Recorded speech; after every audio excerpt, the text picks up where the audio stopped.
Hey, we're in! Finally! I struggled a little bit at the start here and took my time, but that's because I have a couple things I needed to take care of. A couple of bugs, things happening that I didn't want to happen. But now, everything is fixed, and the stream seems to be healthy.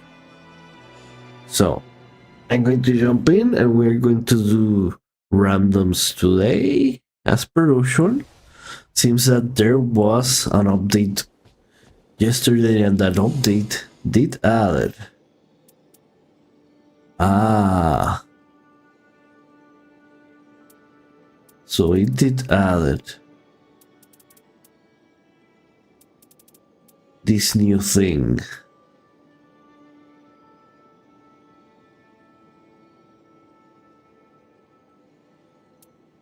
The ever dark sobering. So it's not Tricephalus, it's Gaping Jaw.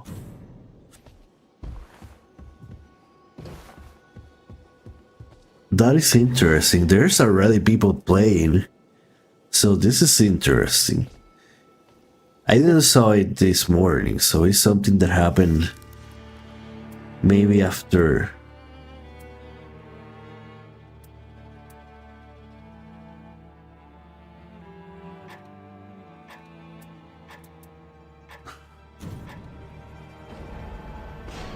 So 2 archers then.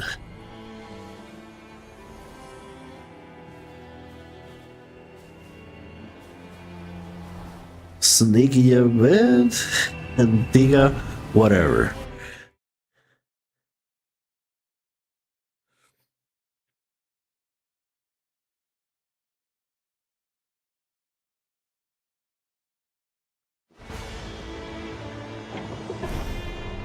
So any difference? There doesn't seem to be any difference. Oh. I'm just going there. You can go up there.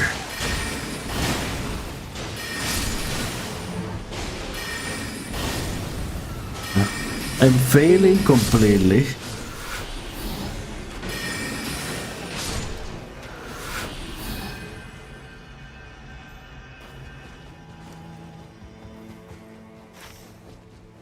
Oh wait.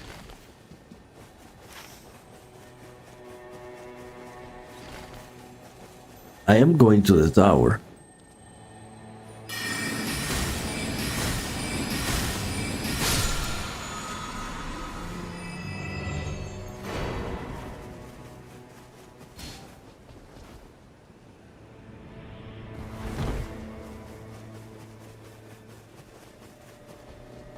We. If the team cannot understand, okay.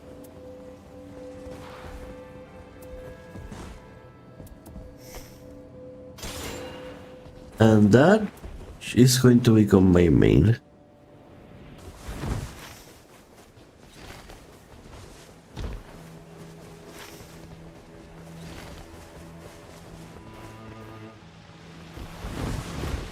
Once I... Okay.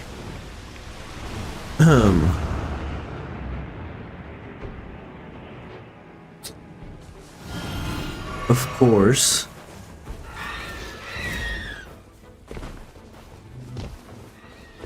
Once I level up enough and I can use it.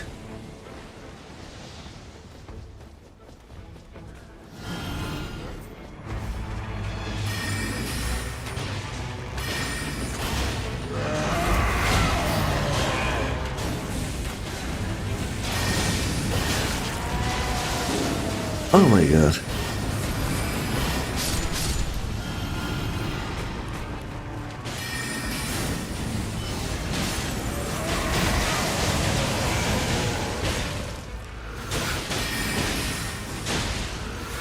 Oh dang.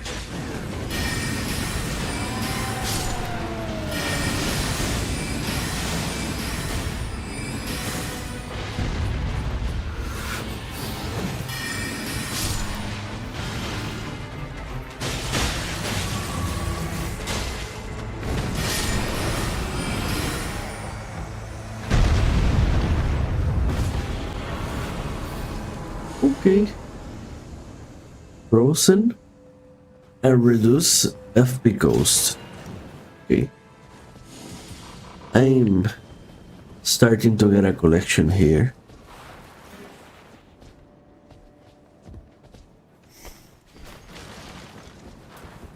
And I can use Scarring Slicer.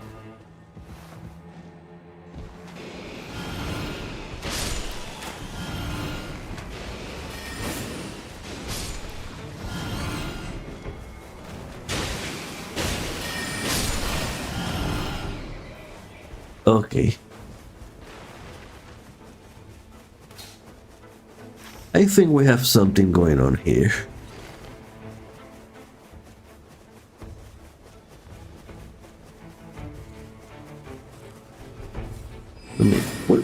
What? I'm going to shock that to lag. That has to be lag.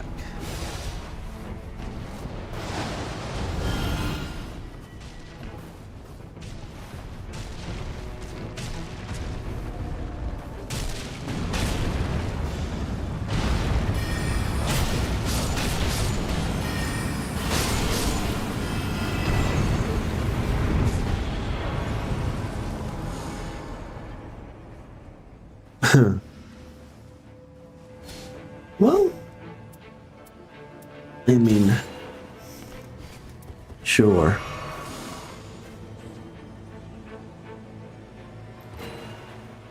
And I need a hammer sword for restoration, for reviving.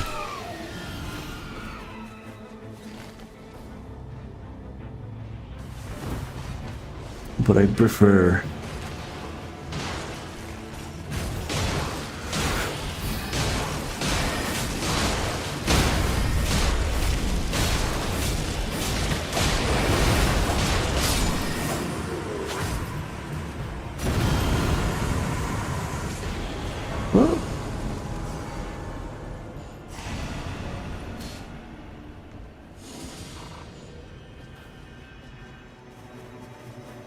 oh yeah, I'm going to be hitting everything.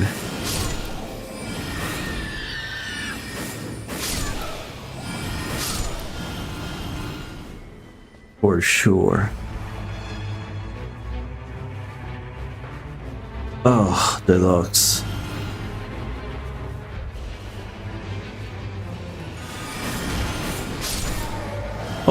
Oh no, this is...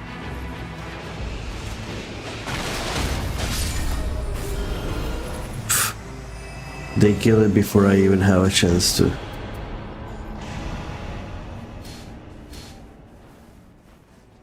Okay, let's go there.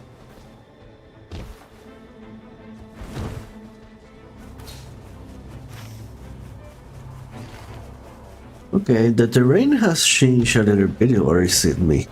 Like they added a little bit of variation. Because I don't remember that particular setup with the arc and this thing.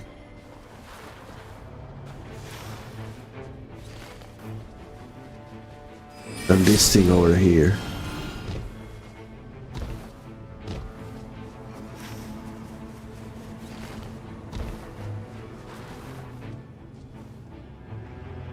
Well,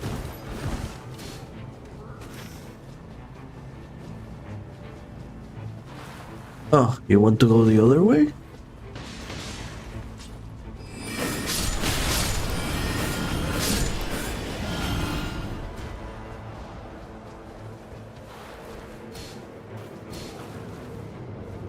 Yeah. The circle is coming, they are right.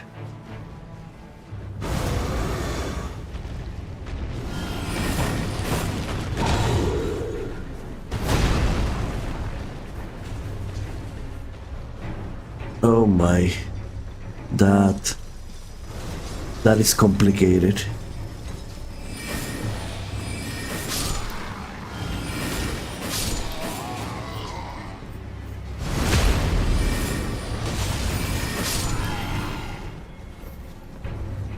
That is complicated.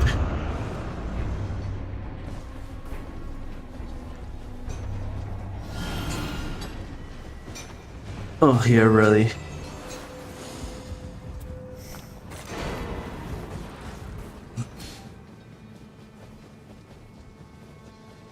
Yeah, ready did it.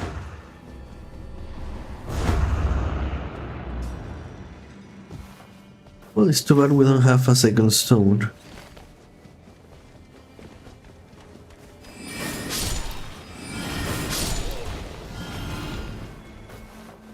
I mean, I don't take that much time killing those mobs, so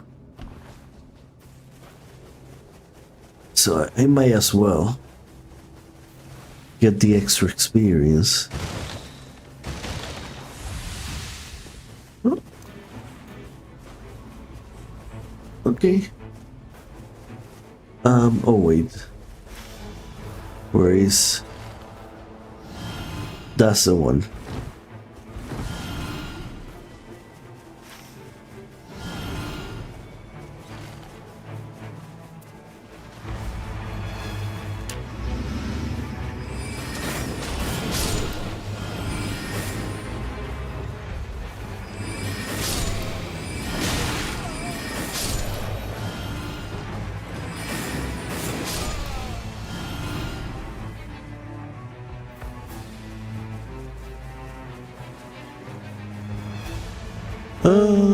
The Vanished Knights.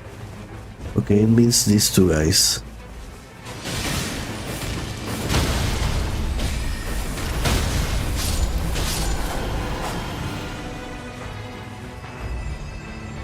Oh.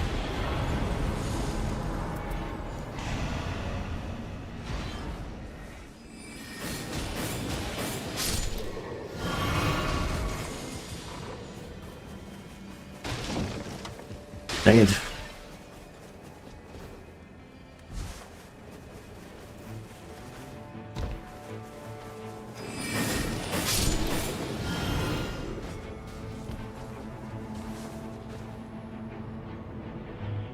Wait. Okay, I'm going to make the carrion purple. I just decided I'm having too much fun. So, carrion purple. And I don't have enough.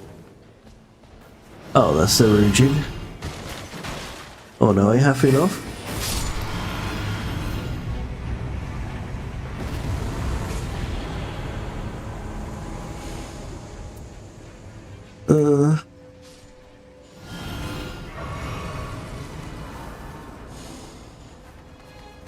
Less likely to be target. Let me look at the different other. Yeah.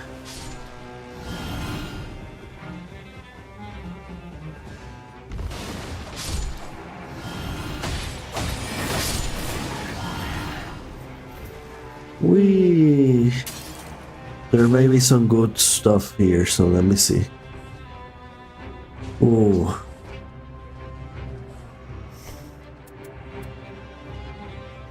Okay.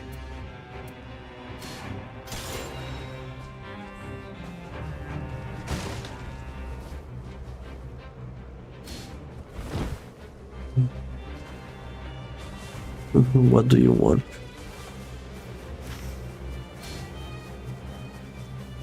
Okay, so we're now doing these things.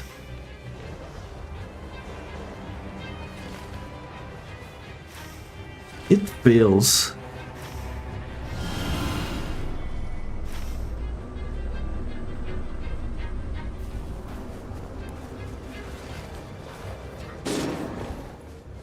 whoop. Where is him? Oh my god. You're super far. Yeah, I cannot help you. Over there. Sorry.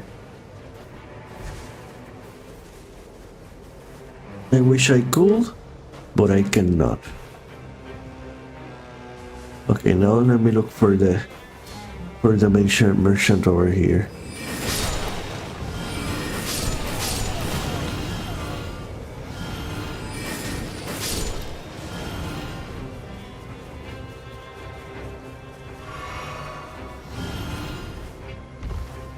Okay, let's look at it.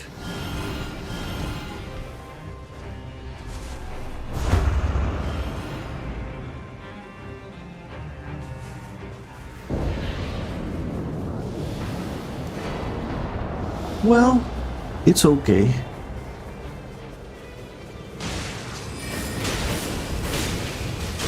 Come on.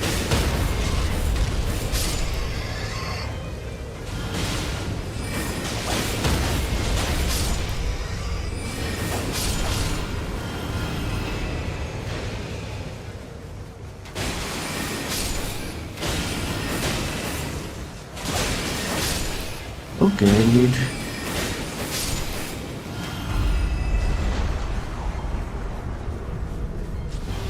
Dragon, yeah.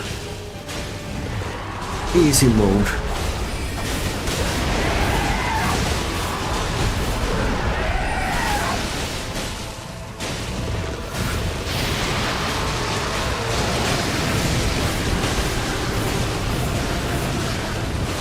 Oh.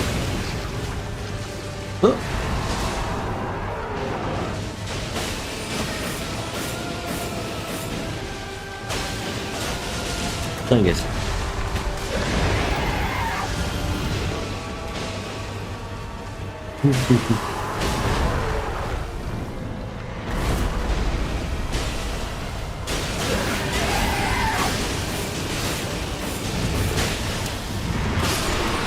Yep.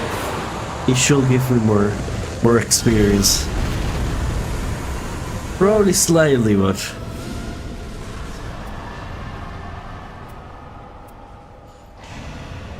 okay, I will be guarding probably, so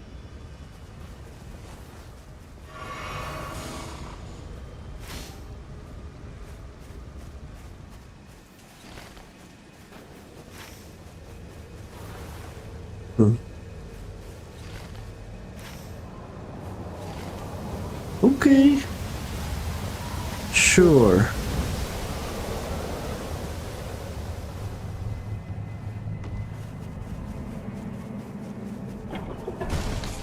Oh, finally found you.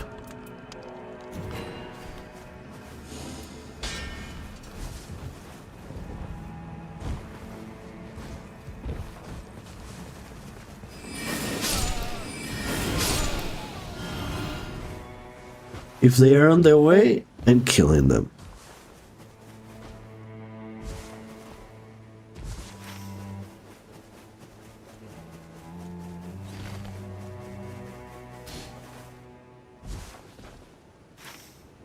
Wait here. Okay, you're underground. Oh. Here's your souls.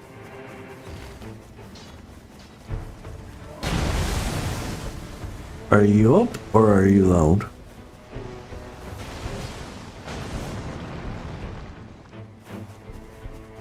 Okay, you're down.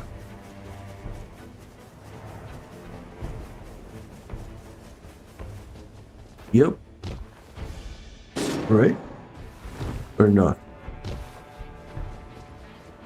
No, you're up.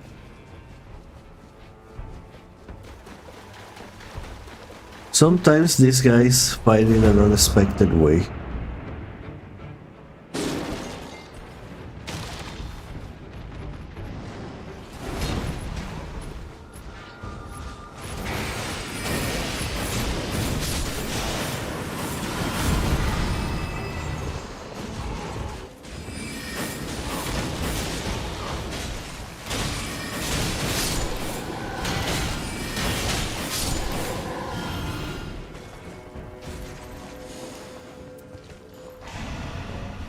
Okay. So, oh, now you're going for where I expected you to go.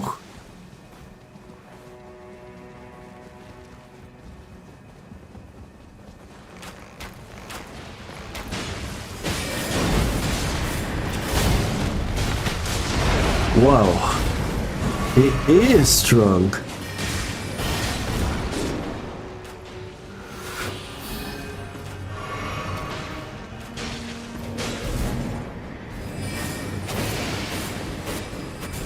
Okay.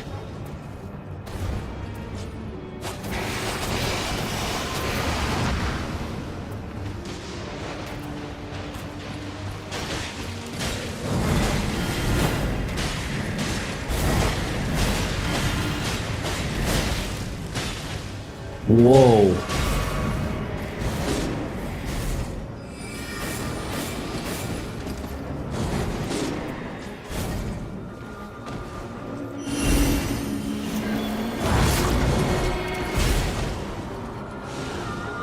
Oh. Yeah. Bell-bearing hunter. He is super OP.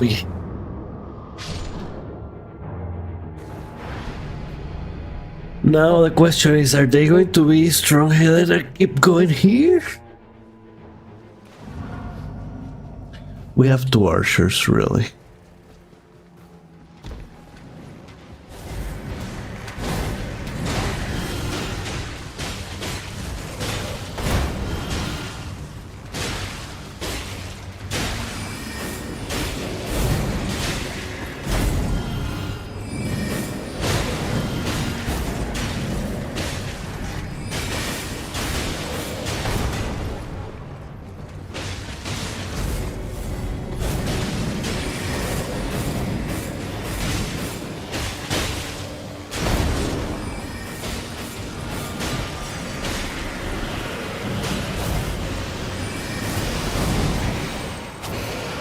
Whoa, one hit. He's one hitting me now.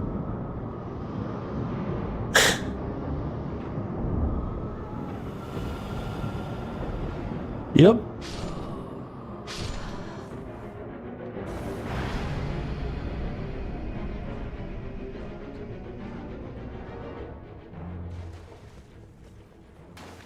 I guess. Let's hit the wall.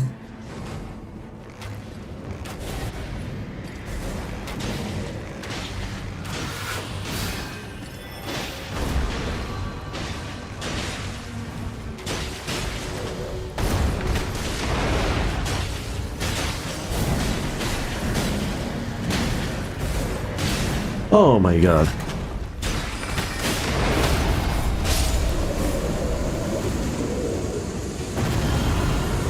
$6,000, $60,000, that is not even that amazing.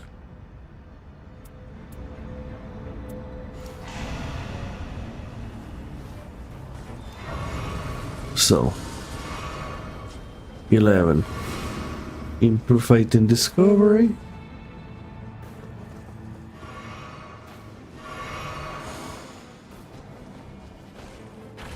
We still lost a level at a high level, so that is a big setback. Because that's a lot of experience we need in order to make up for that level.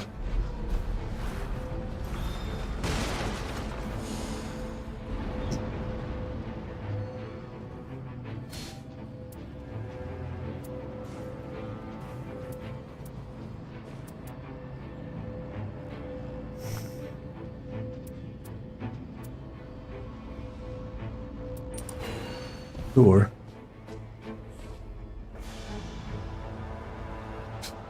I'm not using skill attack power, I don't think so. Unless the carrion slicer is considered a skill. Where are you going? Okay, you're going here.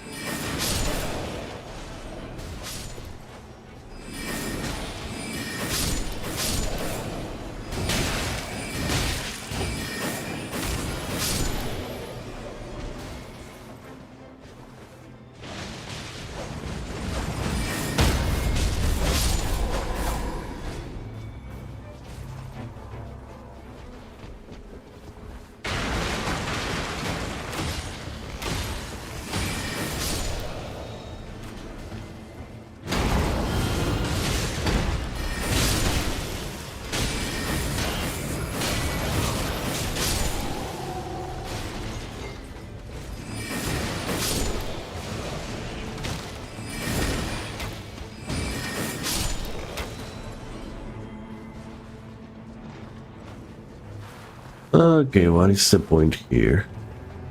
Well, let me see. Improve guardian ability.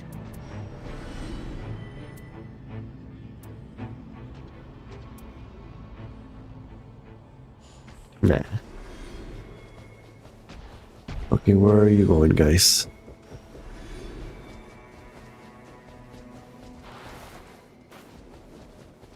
Well,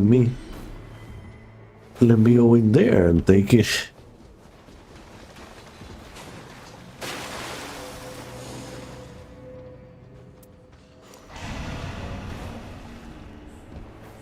Okay, you guys are going up.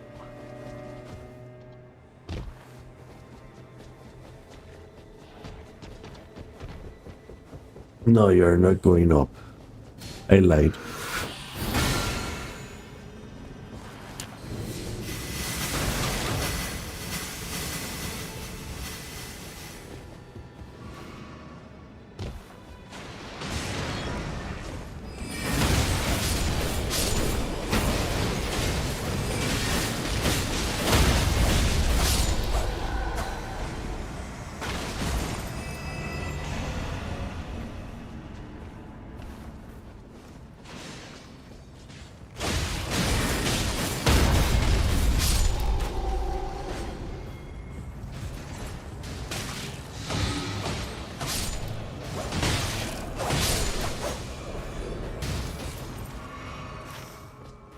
Well, I mean, I guess there's not much to do around. We could go to the... Really? Really? I guess they are.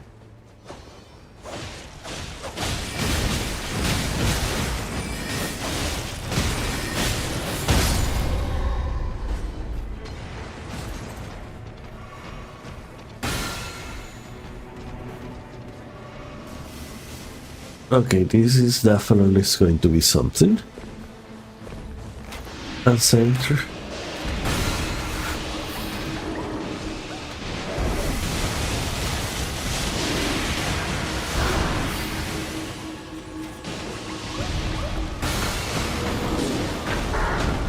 Oh, come on. I was outside. Well, it was a slightly...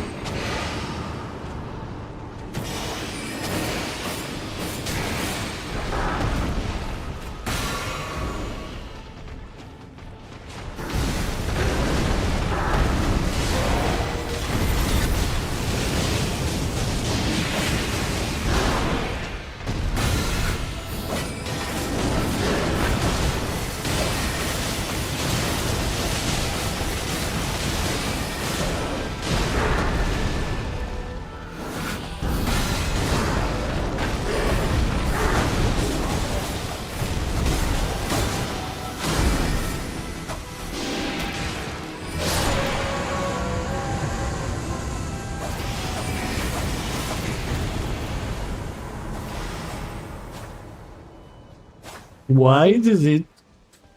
Man. This game. Okay, I don't think I'm using this one. I'm going to change. Yeah.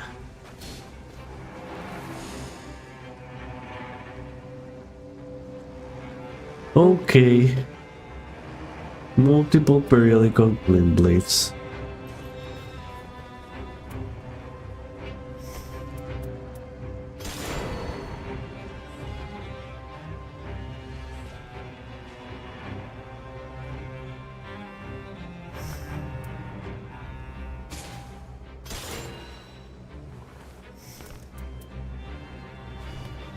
Okay.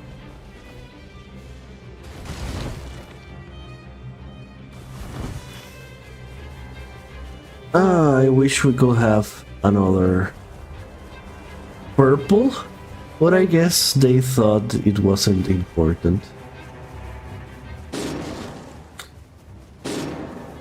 Wow, we have a very difficult opponent here.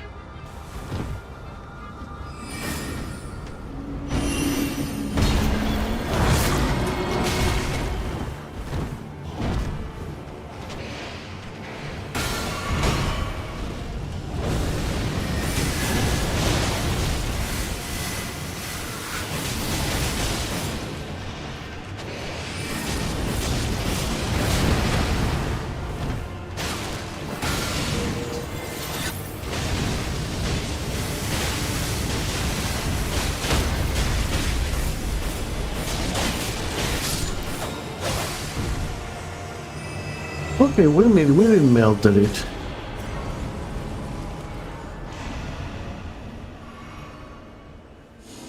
Yeah, I cannot rise that level. For no reason.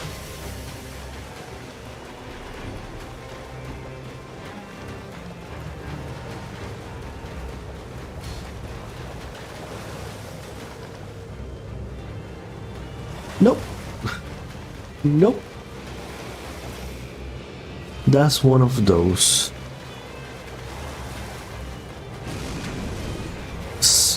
Where you have to sacrifice something. That's the most ridiculous thing they did on this game.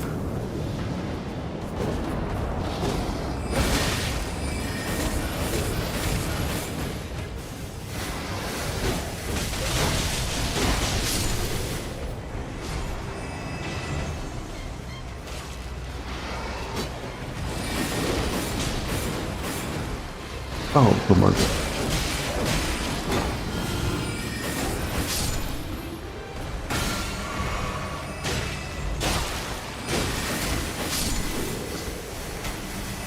Oh, come on. Oh, we never use...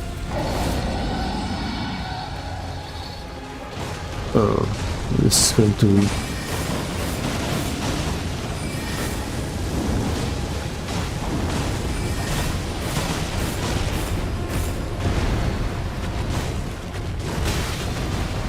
I knew he was coming. I knew he was coming for me.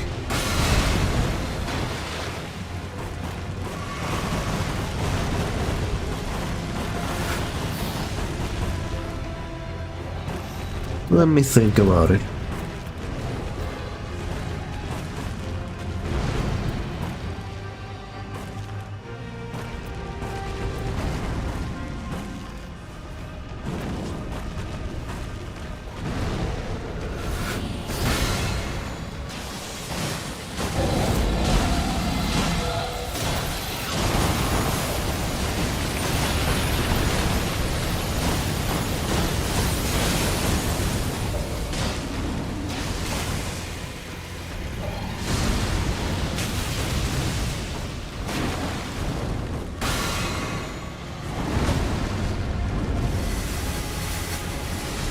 Okay, I'm out of...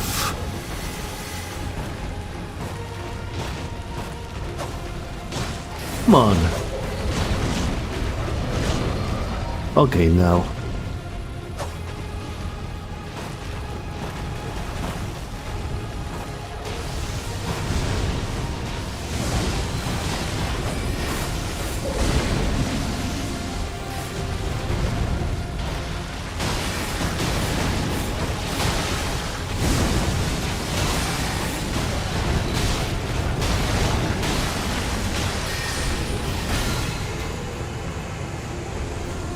Okay. They pretty much solo it. I hardly did anything here.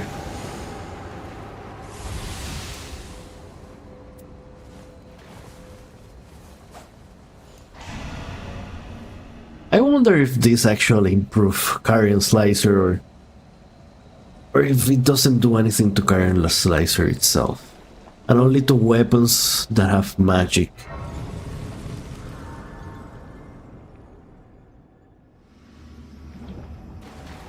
Because then I would have been doing upgrades uselessly. Ah, not enough for level 15.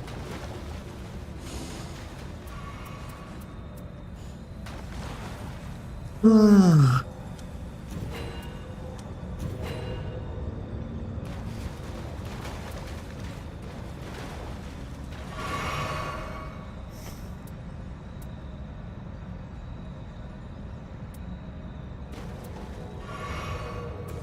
Improve guard counters.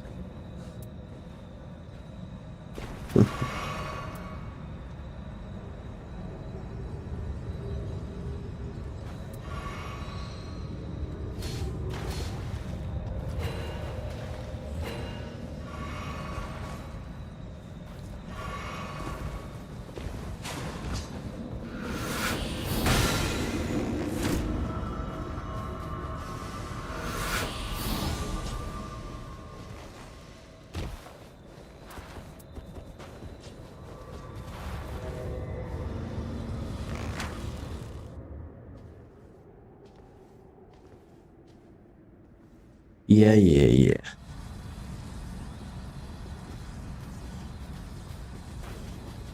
So what are we fighting? Oh! Oh, he's already maximum.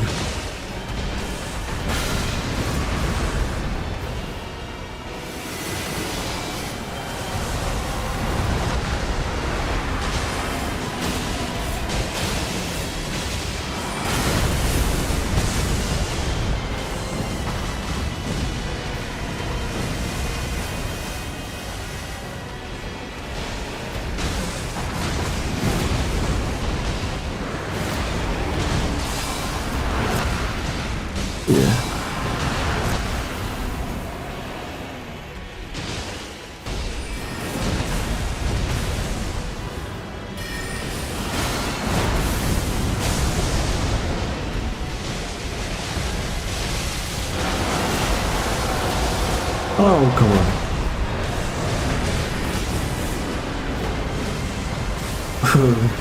14,000.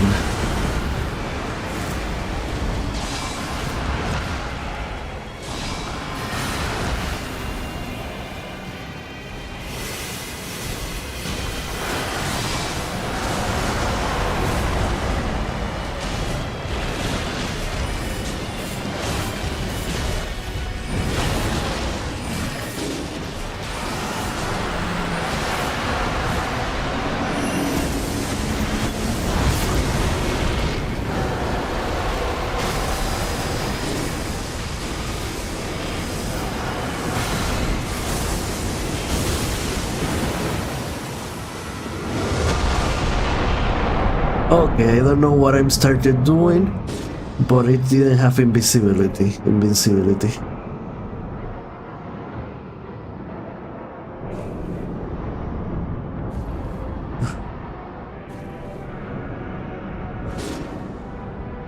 Well, but I wipe, right?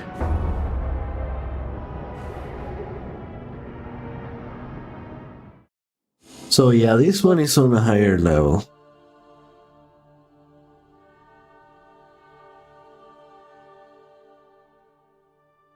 This is more of a time to learn the ropes, be more efficient.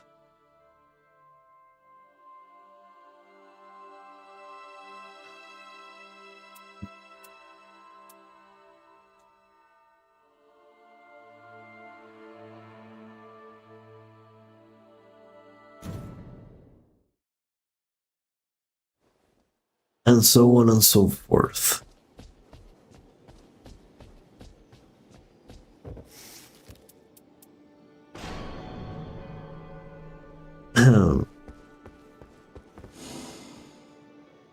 So yeah, I already had a taste of him.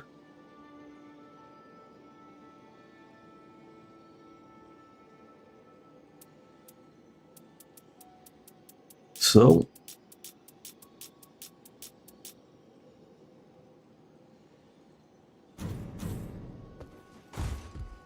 I just put everything there.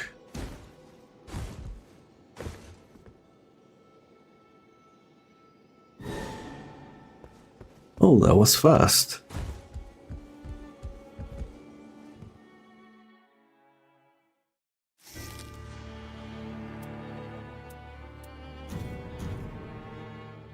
Yep, I'll just go to Recluse.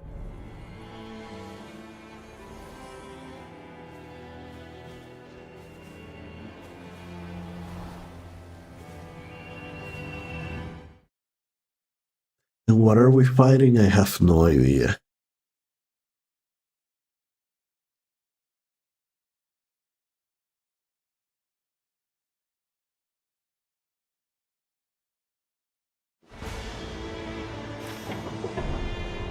Oh, one of the annoying ones.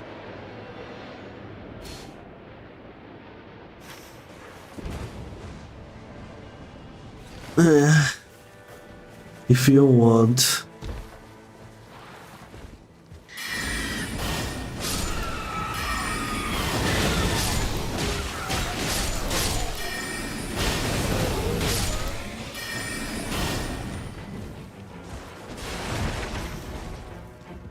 Really, you want to go there?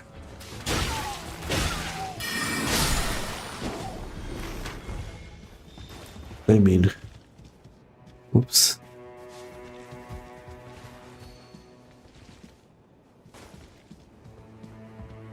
Well, if we're going there,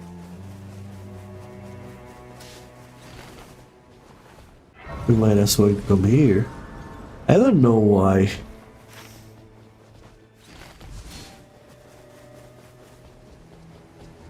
This guy just want to go there.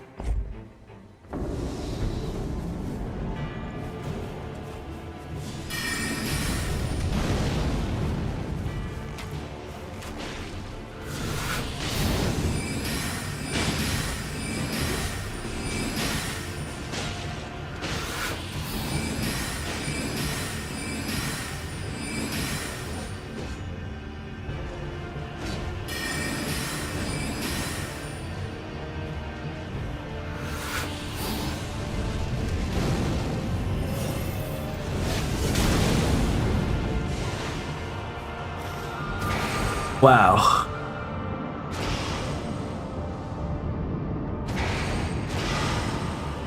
That's one. Yeah, he decided to go to the church first.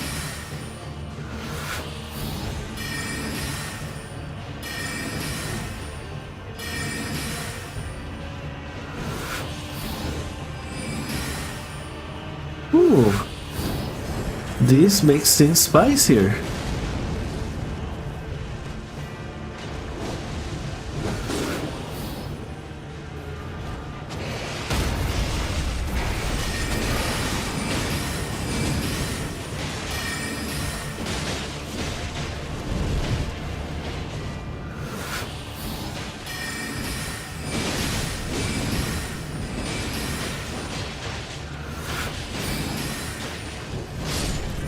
Okay. So we toothpick it. It took a while. I didn't meant it to fight it just to see what it is. I guess I ping it, but I should not have. Oh sure, we can go here.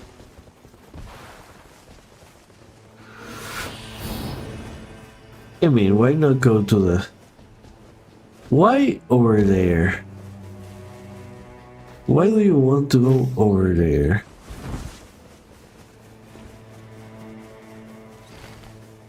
And not to the churches? Now my assumption will be that this is the one.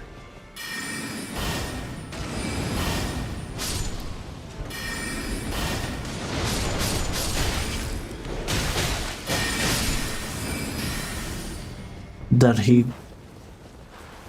dominates the most. I mean, knows the most how to play. Okay, you're not leaving the caster.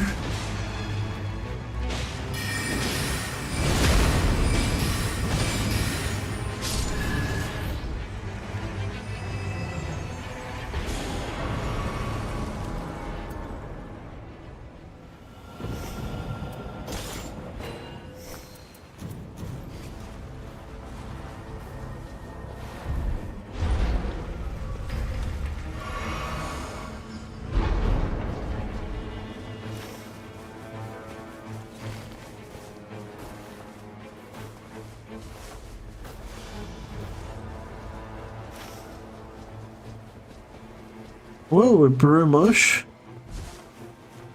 I agree.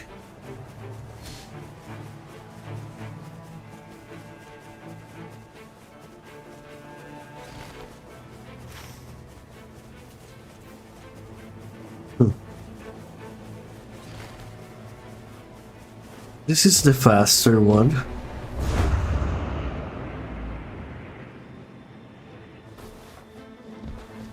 And we can just kill the...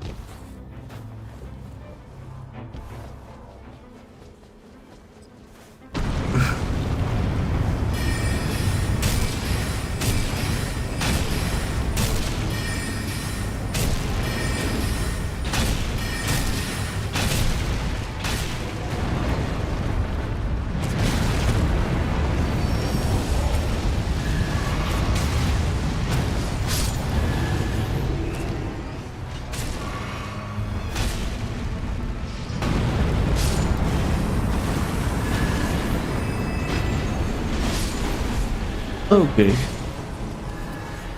At least now I know what they're... Oh.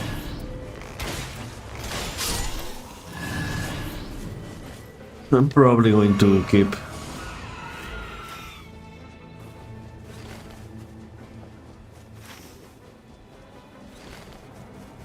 Well, there is no reason why.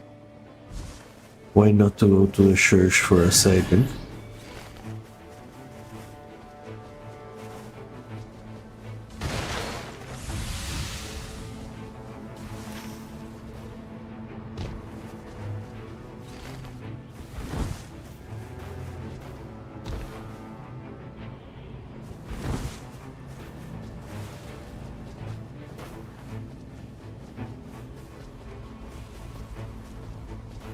I'm just following what you guys are telling me.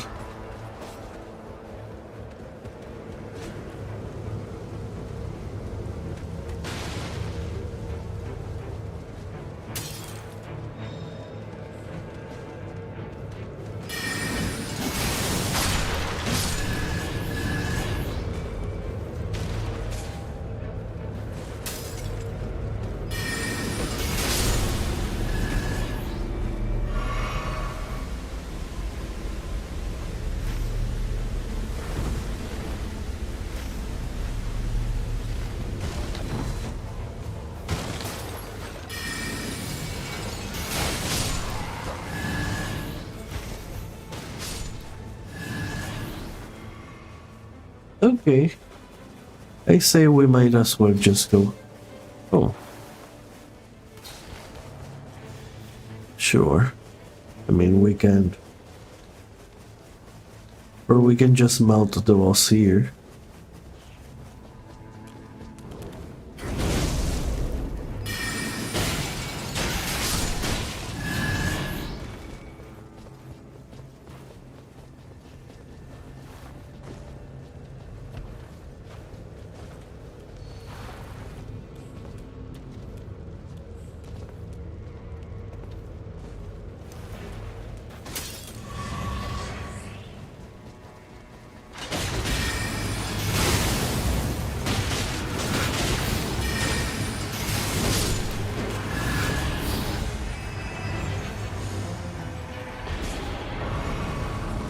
Improve?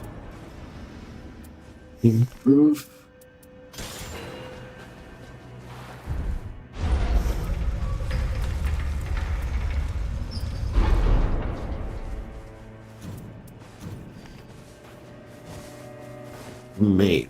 Maybe I will change back to the shotgun.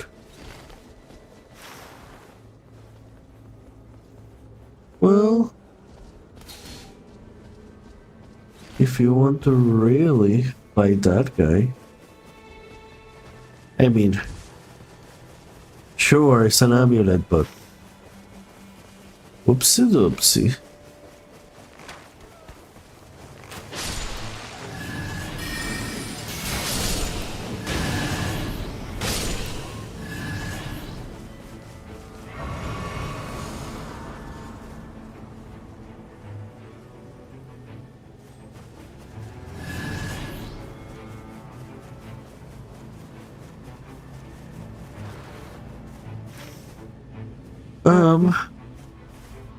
What else is there?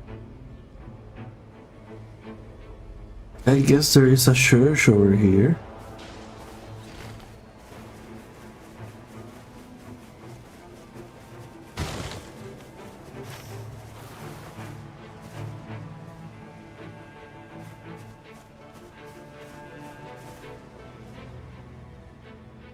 We can try the church.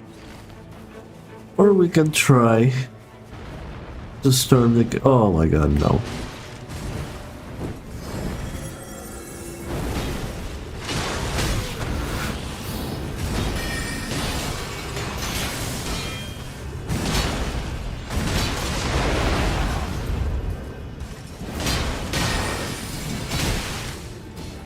He's going to have the shield.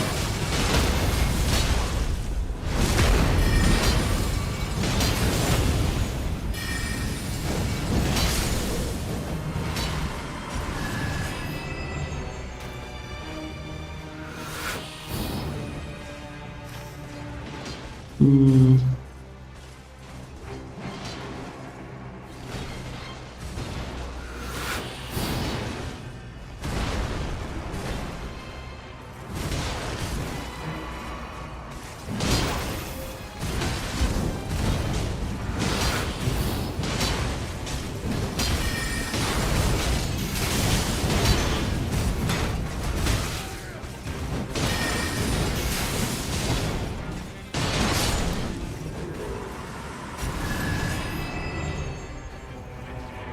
Okay.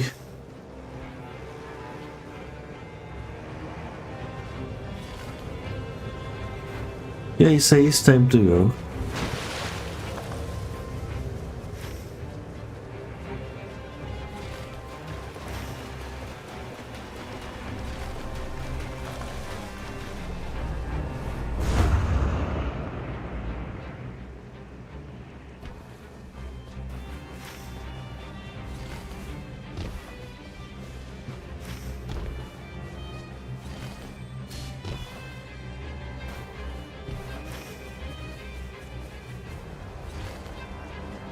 Really?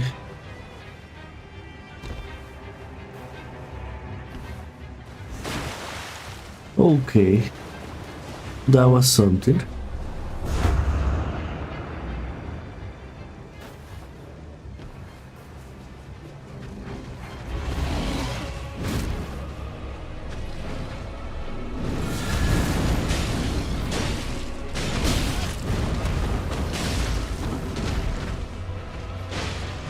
Oh, I don't have.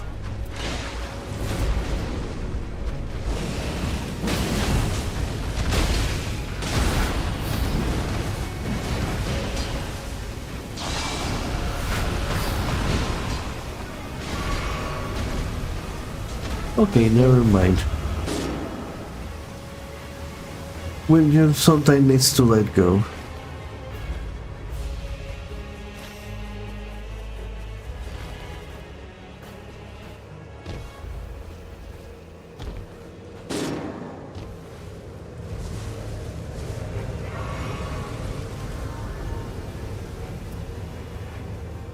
You sometimes need to let go.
Why are there hands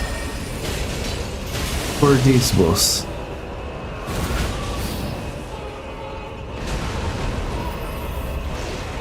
Does this even do the damage?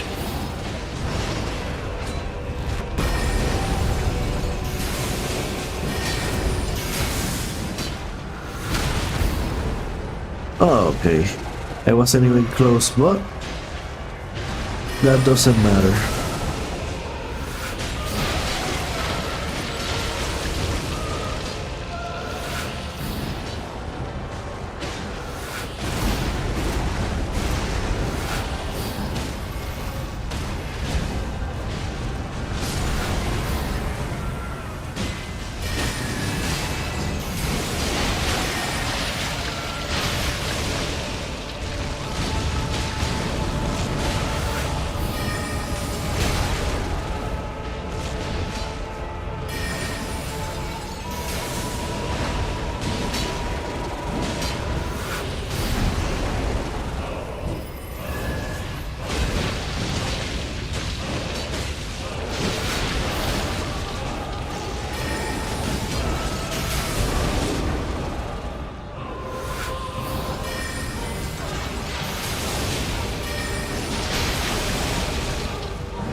Okay.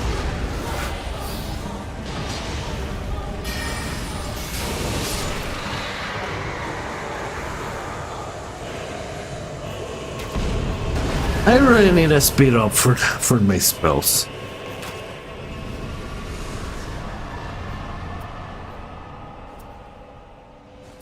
Wow.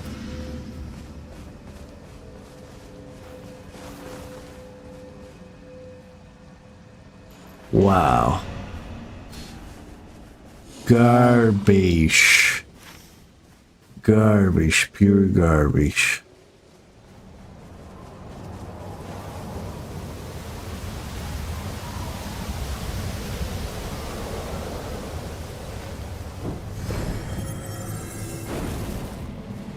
Oh.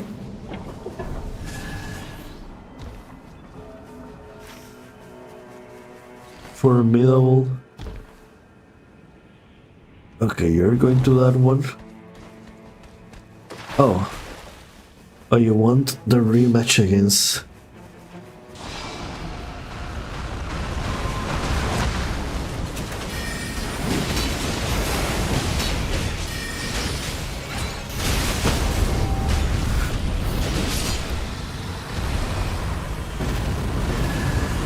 Yeah. Well...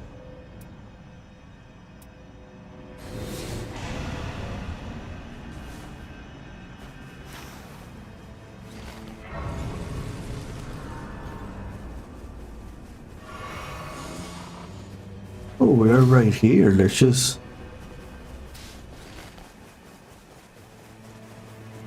Let's just take a mine.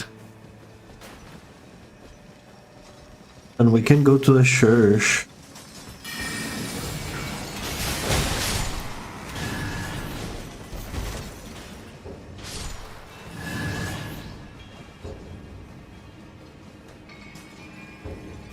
We can go to the church after we're done.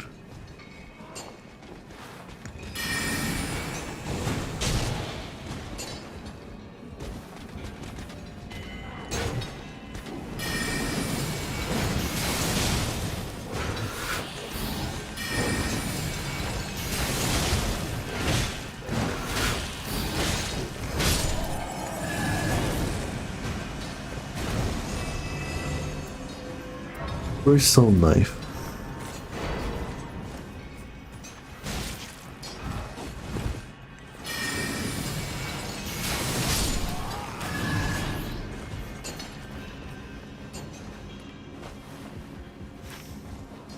And now...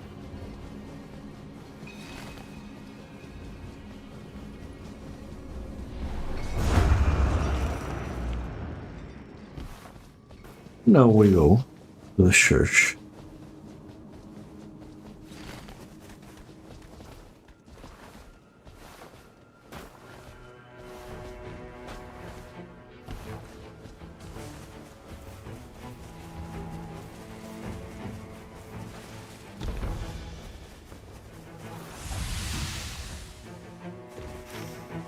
So let's look around.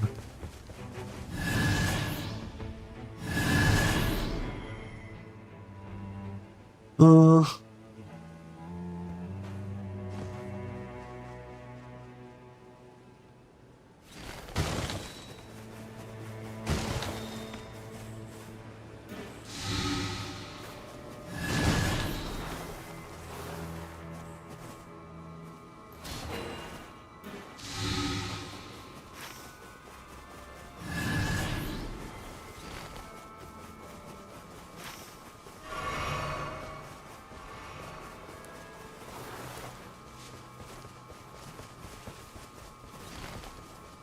What do you want?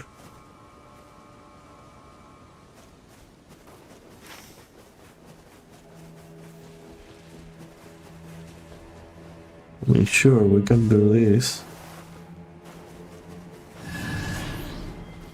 Now time to climb.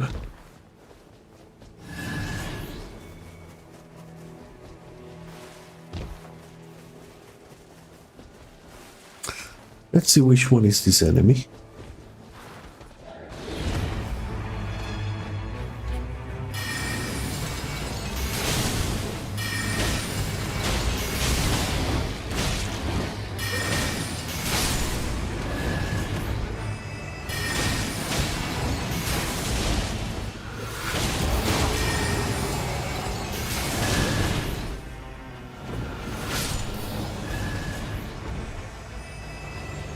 Okay, that was an easy one.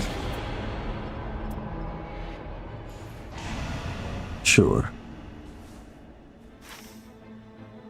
Um.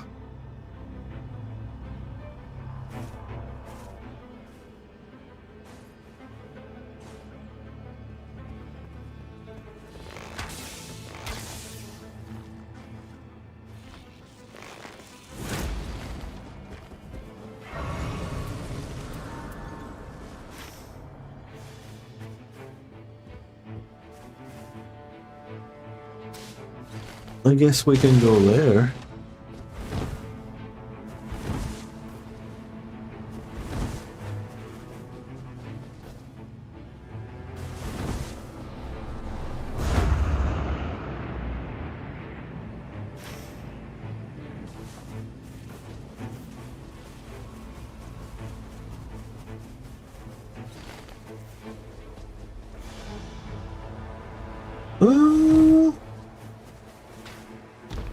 Whoa.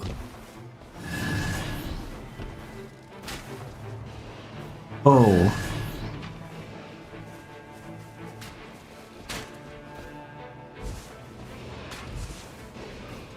Okay, we're getting close.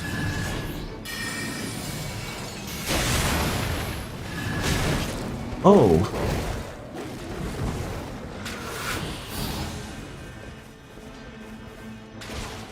Okay.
Bogdan, hi, how are you? Hey, you're early today. Or maybe I'm late, I don't know. Ah. Oh yeah, I'm doing well. Finally have been able to. Okay, whatever, I'm just going for this. Do you have a shield?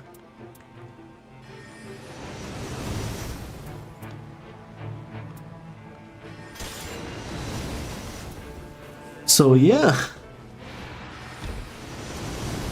Now I haven't been able to run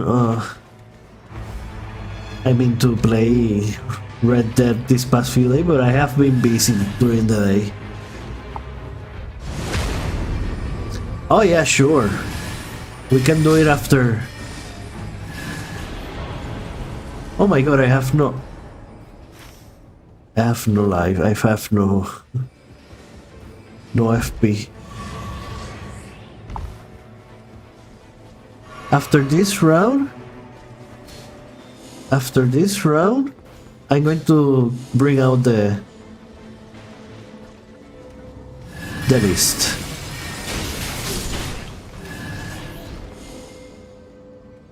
Oh my god, there's a carrion slicer here.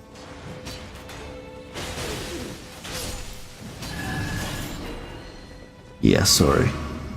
But I'd rather have carrion slicer.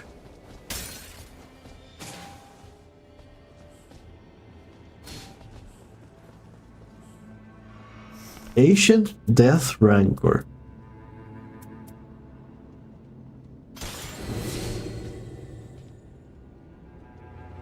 Okay, this one is good, but I don't have time for it. Sure, but oh yeah, I will make sure to take my time. I don't want to rush a game about story. Then I won't be able to, you know, savor it.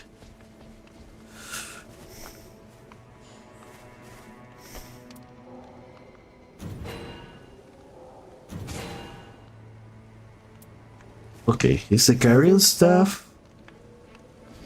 Okay, it's blue.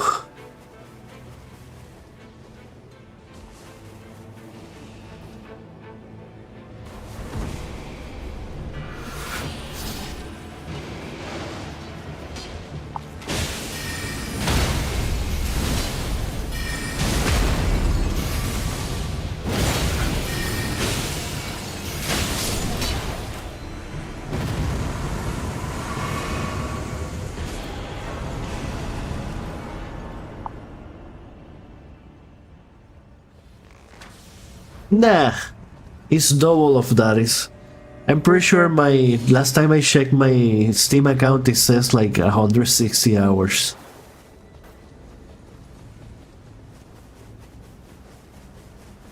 I thought you liked this game.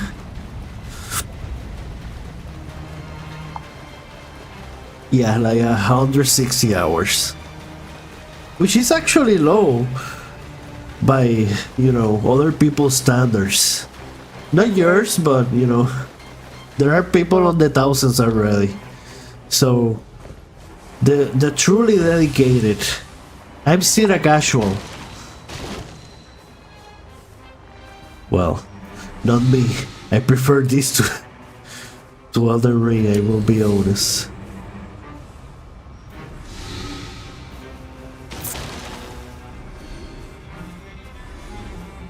Ooh. Oh.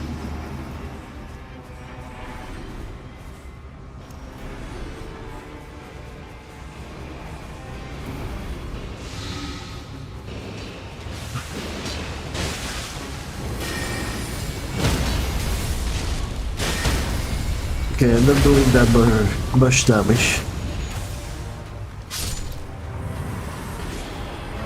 Wait, I thought you were a lover. A Dark Souls 2 lover. Wait, what happened? Am I confusing the person here?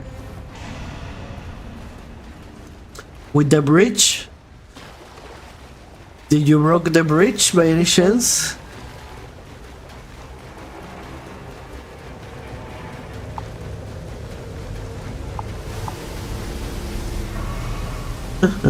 Okay, I'm going to say that it was probably someone else. It was probably someone else. Oh, wait. There is already... Yeah, that one is good. Well, you don't really break it. Another dragon breaks it. And you fall to your death.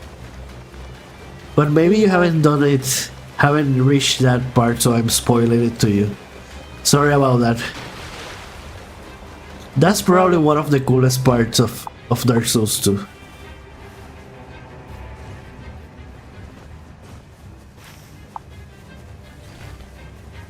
Oh, I see your armor. Yeah, that can happen.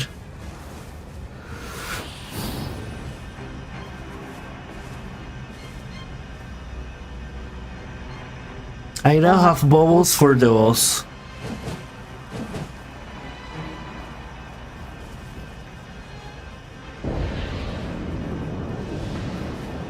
Oh! These guys. Okay.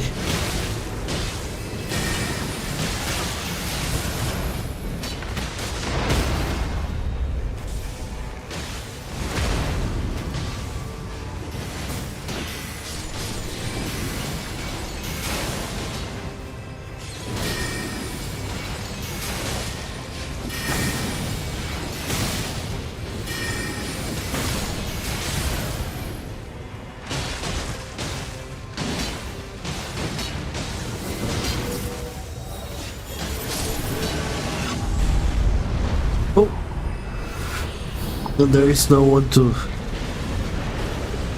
Oh, this guy.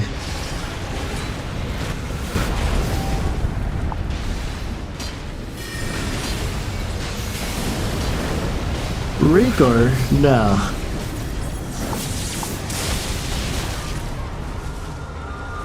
I'm not going to say which one is the boss of the dragon area, but it makes sense for the area that that is the boss. That's all I'm saying.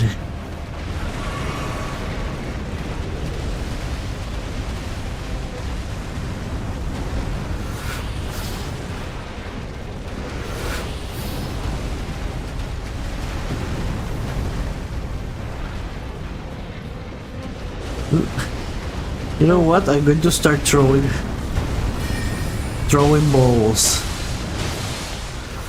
Dang it.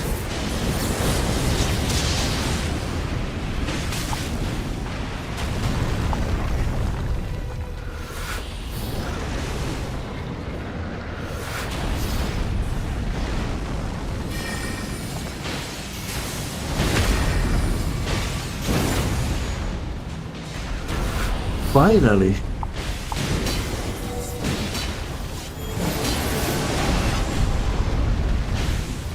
There. Ah, Bloodborne.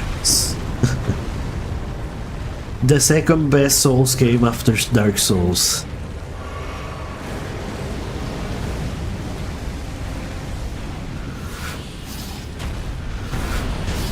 Okay, I'll just...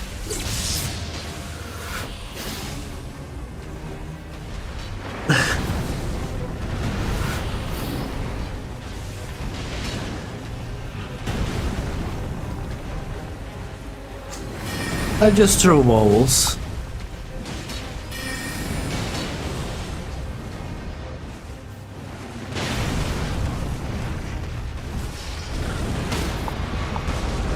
Oh, come on, I grabbed the fire. What? You're a believer now.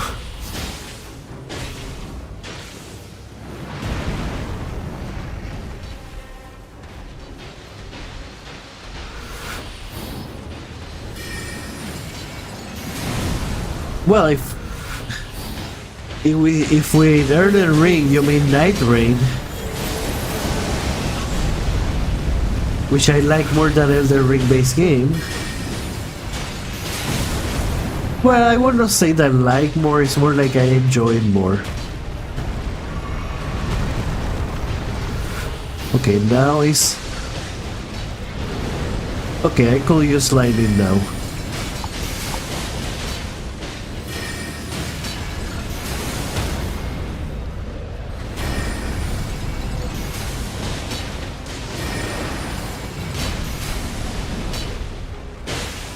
What?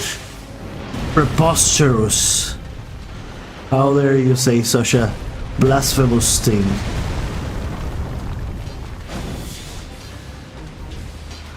Oh yeah, I now can clutch this out. Look at this.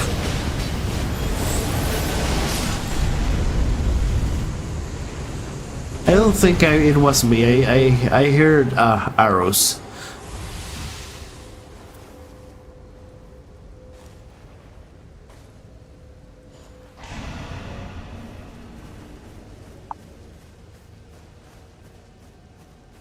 Oh yeah, I tried. Quite crazy.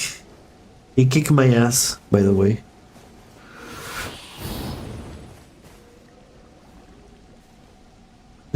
But yeah, I did try it.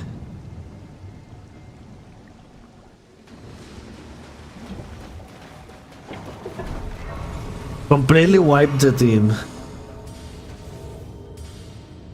Oh yeah, I mean I don't have any money for anything else, but...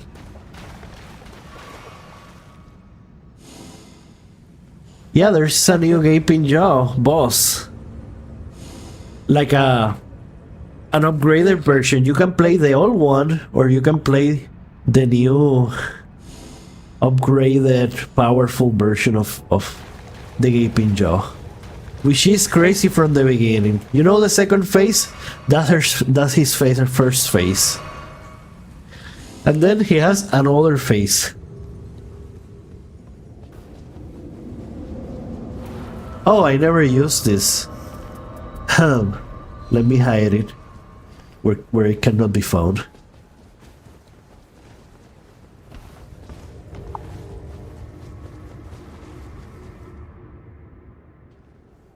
That was crazy. Hey, I like that they are doing, hard mode for the bosses, for those people that can easily beat them already. I mean, I still cannot reliably beat every boss. Maybe except Tricepha, the first two maybe. But even...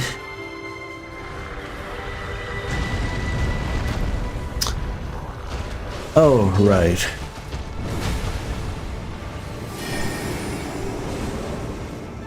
I don't think the bubbles are going to do too much.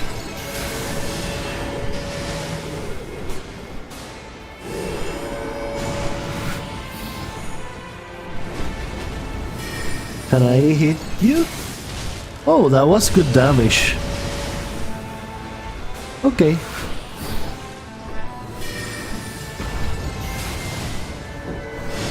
Okay, so that's 500 per shotgun shot.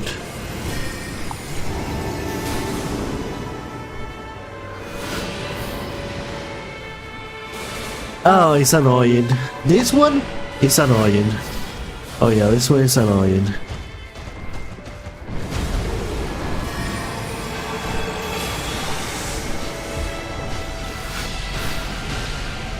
Oh, it's going to do the Rain of Fire. Well, Rain of Magic.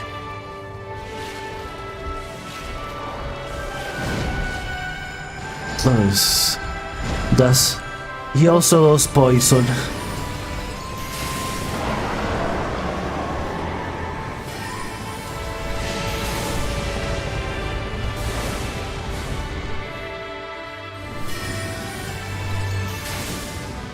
Okay, that was 200 only.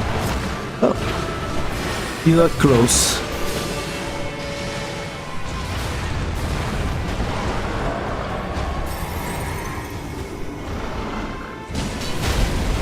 Ouch. Maybe, I don't know. Will I win? I'll try. Let me see if I'm... Okay, I was only able to hit him with the explosion. That was weak. Oh. Let me get out of here.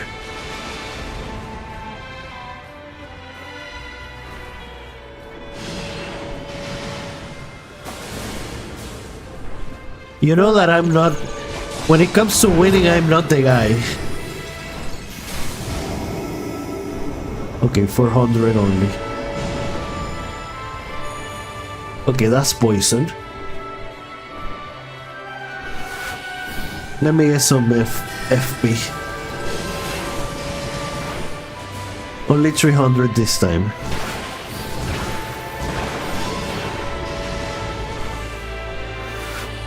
Okay, let me get some lightning.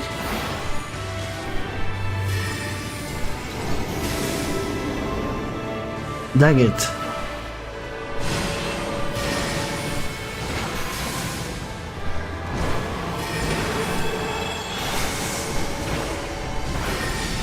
Oh!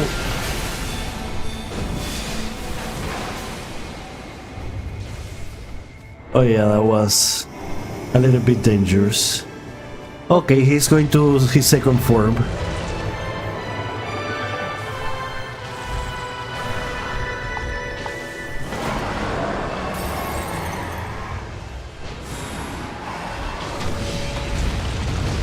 Come on, throw some fire. This guy are using lightning, but they should be throwing fire. Oh, well. Let me revive this guy.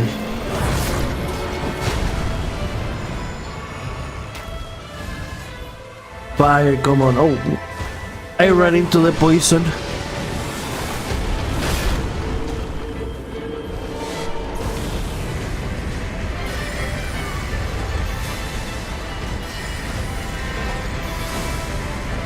Why are they not using fire?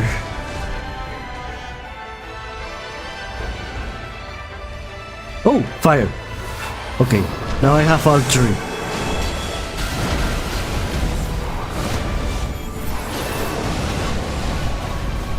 Okay, that wasn't bad damage. That was actually pretty good. Okay, let me get fire from the beginning.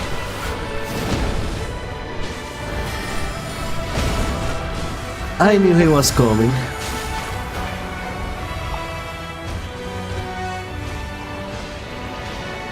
Well, probably. I mean, it may be Augur. It could be Augur.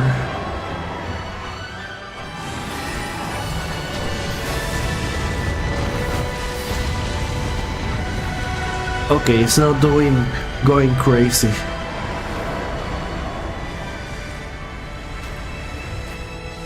Okay, so let me go now.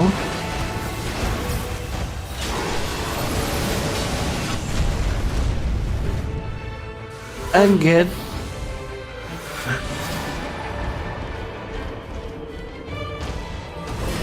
Oh, that hurt you? Now you're mad? Okay, he's mad.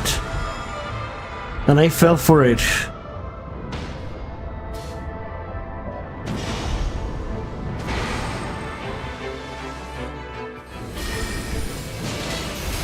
I better sip. Because this guy can easily... Oh! Fire!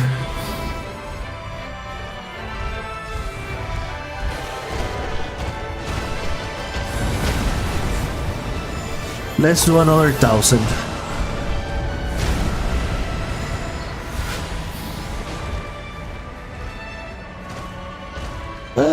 I call his attention. Hello. For a little bit.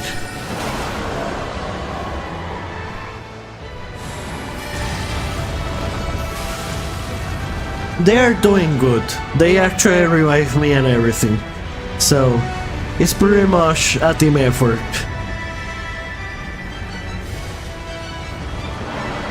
I mean, I wish I would have Pekora. But, hey, beggars cannot be choosers. Oh, another 1,000. Oh, no.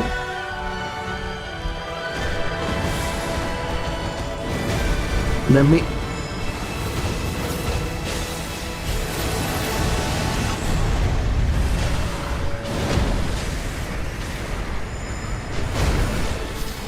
Oh my god, he almost caught me.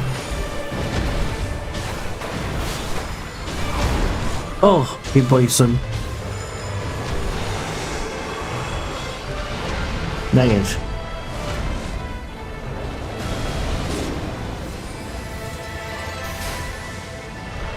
That helps. Wait.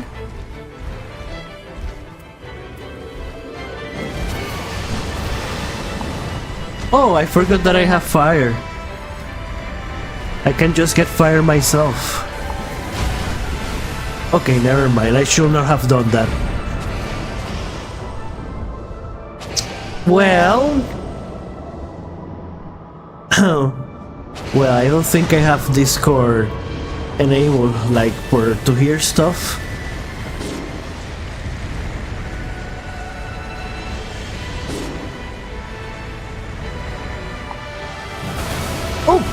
Oh my god, he parry wipe us. That was unnecessary, that was an unnecessary death. I could have just used my ultimate. And it would have revived him. That was completely idiotic on my part. Okay, I'll shout this death to me. I should have gone for the ultimate. So let's go to the tier list. Let's go to the tier list. To Bogdan tier list. After such a humiliating defeat by the easiest boss, let me...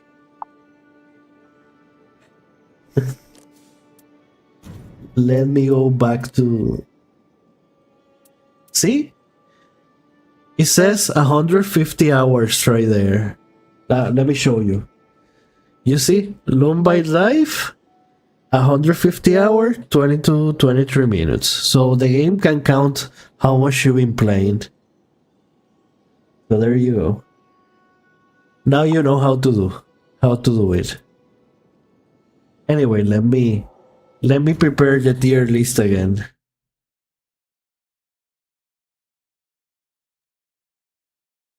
Okay, right, I don't have Discord. Oh,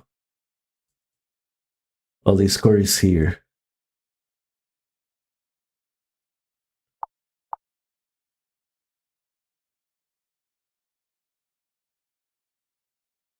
No, I cannot hear anything. But I don't think I have the option.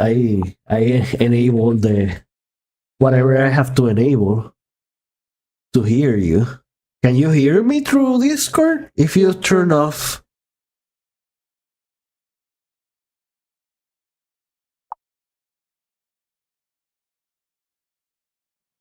Okay, so it's just I cannot hear you. Okay. Let me do things first here. Let me get outside. Okay, I need to move. I need to do a small change in the UI here. Let me change the UI. I'm going to put it. No. Let me put it here for now. I'm changing the position of the chat so I can still see you. Okay, let me go to. Let's see what it says. Pecora.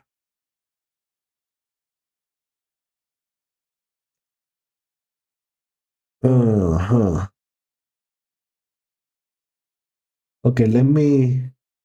I put your user volume in 200. Nothing happened. It doesn't say it's mute. It doesn't say mute soundboard. Actually, you know, it might not be on your end. It might be. Let me go to my settings in here to my voice settings soundboard. And let me see if. Okay, this is why I cannot hear you. I found it. I think. Okay, try it now. Hello. Hey, hello. Now I can hear you. Okay. All right. Oh. So now I'm going to go to the tier list for Bogdan. Let me see here. Let me go back. I don't know which one of you just talk. I'm going to get that speaker. Yeah, that's me. Yeah, that's you. Okay. So Bogdan, I cannot hear you if you're talking, but maybe you're not. So let me go back to the tier list here. Ah, okay. Copy link.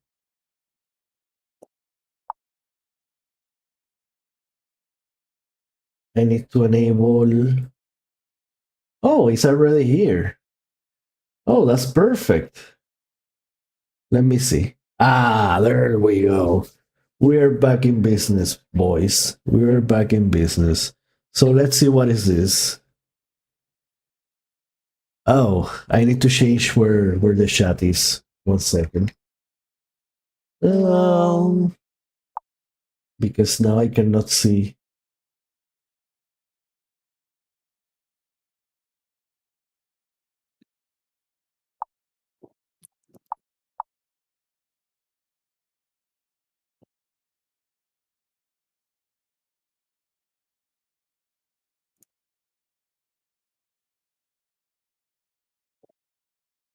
Oh my god, I cannot. Okay, I can put it on top.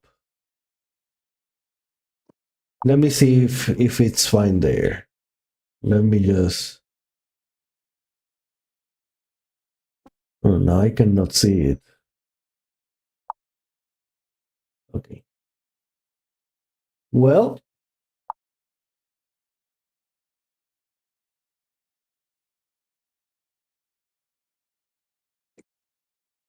I don't think you can hear Pekora through. I mean, through the stream, because if that is the case, that will be something I will need to change. Oh, you heard him when he talked? Oh, that means that OBS is also recording Discord. Oh, I see. Yup. I see what's the problem. Okay.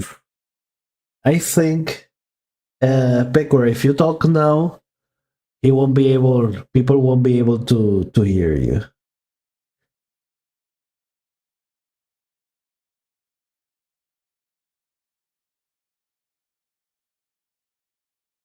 So just now if you want people to hear you, that's perfectly fine, but I don't know. That's why I just muted the desktop audio.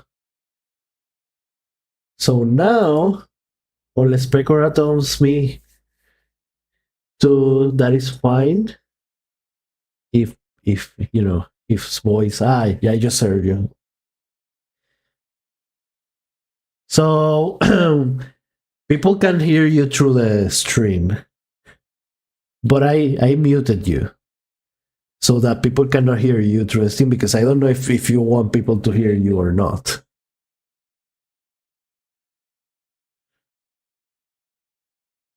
Okay, you don't care if people hear. It's just in case you don't want to. Okay, Yeah, so no problem. Feel okay, free. now you can hear him back, right? Bogdan? Hello, Bogdan. How are you? Bogdan. I like that pronunciation. Okay, so where were we talking here? I'm pretty sure it had to do with one of the dirty bosses. Lishmonger, right? Was it Lishmonger? No, it was the Oh, Rodan. you guys doing a tier list boss, right? Yeah, we're doing the tier list. So you're actually participating, but if you wanna, I'll mute you. I'll mute you if you want. Well, We can have. as I said, I think all the last S tier, and the only thing that I think is trash is the fucking abductor versions. The abductor virgins. Yeah. That's for Elden Ring. Yeah, I think he put the Elden Ring's bosses too high. Like, no Elden Ring boss should be over A. The only S bosses should be Dark Souls 1 bosses and nothing else. Maybe a couple of Bloodborne. The ones I like, of course. Actually, I just played like Dark Souls 3 and Elden, so I think most of them I don't know who they are. Do you play the DLC by any chance? The DLC of what? The Dark Souls 3? Yeah, the DLC for the Dark Souls 3. Yeah, I had that. And you found a Slave Knight, the Slave Knight Gale, I think is his name. Yeah. That was the final one. The final one. The hardest part is the hardest boss in the Dark Souls 3 DLCs must be Meteor, the Dark Leader. What about Chaos? I think is that's a dragon, right? That's a dragon at the bottom of the. The dragon. Okay, yeah. So do you like those bosses by any chance? Because I think the DLC bosses are the best bosses. in that Yeah, game. you're right. I think the coolest one must be like Sister Freight. Exactly. See, another believer, Bogdan. You have the wrong opinion. That's what I say. Bogdan, you got the wrong opinion of this one. He doesn't like Lady Fried. Supposedly he doesn't like it.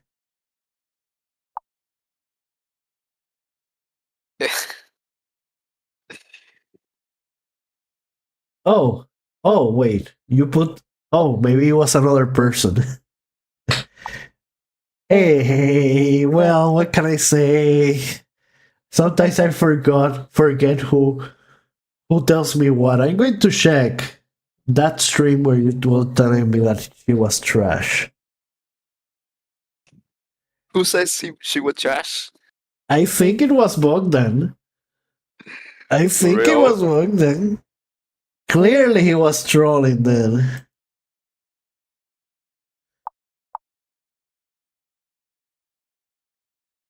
Yeah, exactly, of course. You know the things he said.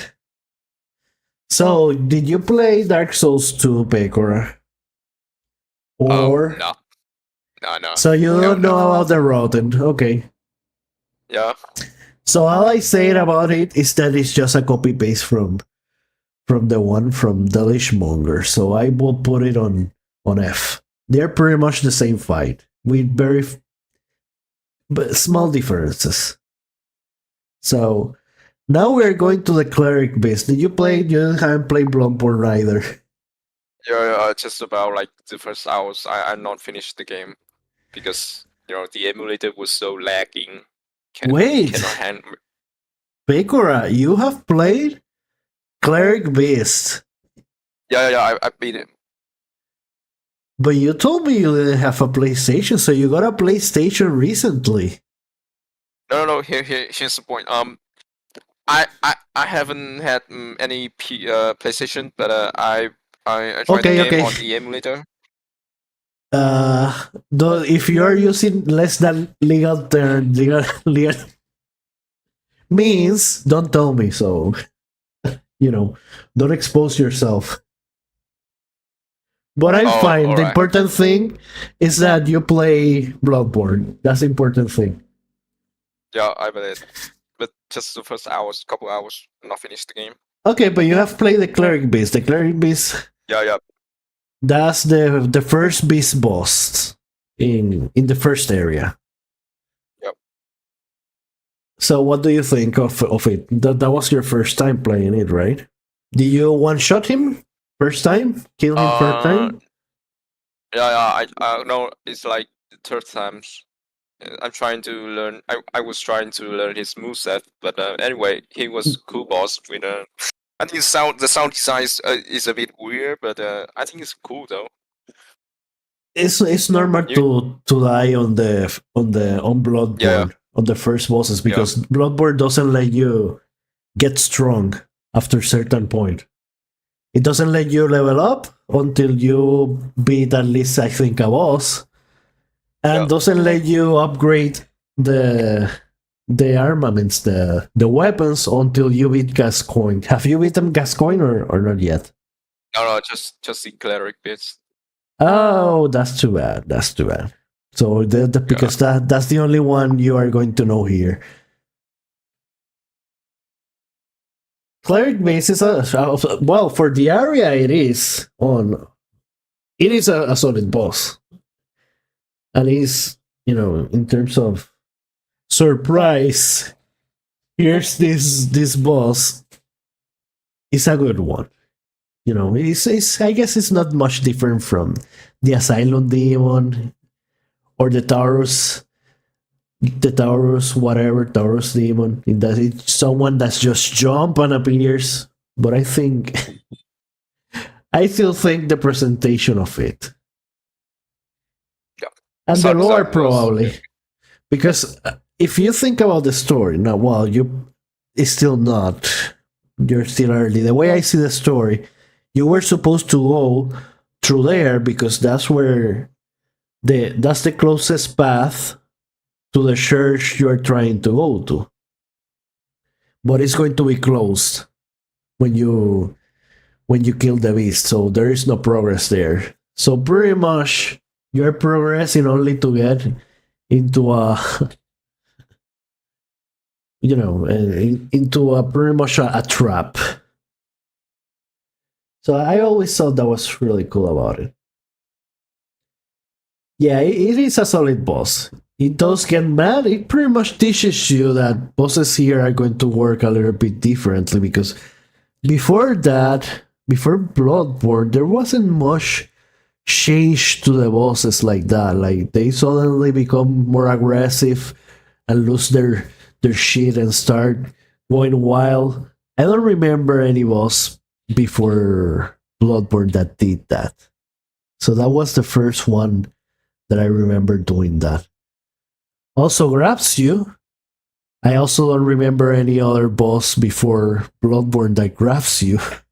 So it teaches you a lot of new stuff, of the new stuff for Bloodborne. But you already know that, Pekora, because you already play all the other Dark Souls stuff. And you're going back, so they have already been introduced. Amygdala is a late.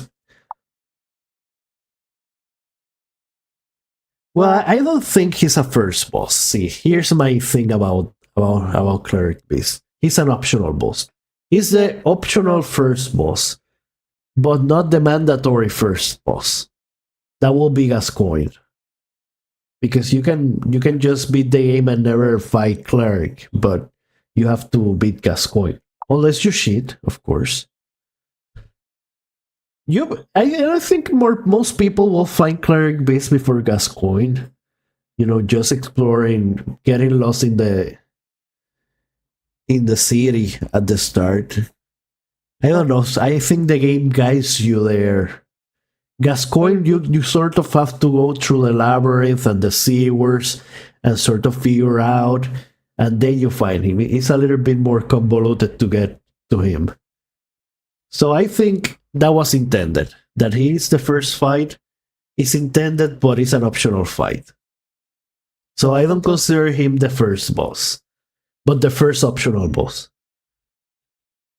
Gascoigne, to me, that's the first boss, and that's a crazy boss, but we can talk later about it. Amygdala is another boss that I like. And they are very similar in that they are crazy and gigantic. Well, if you want. So Amygdala, you don't know about it, Pekora, because you haven't played. So I cannot say much about it. Especially because there's some cool stuff about the lore and this boss and what they are. But it's a beast-like boss. Yeah, it's one of the coolest one for sure. It is also not really hard. I will say it's one of the easier bosses. Now he hits hard, but it's the kind of boss that hits hard, but you're not going to fall to his stuff as much. What do you think, Bogdan? Do you have problems with Amygdala? I don't think so, right? I have fought him a couple times, and every time it's the same opinion. It's like he hits hard, but he hardly ever hits. Oh, I see. So you overlevel yourself and just one shot him. That's what you mean.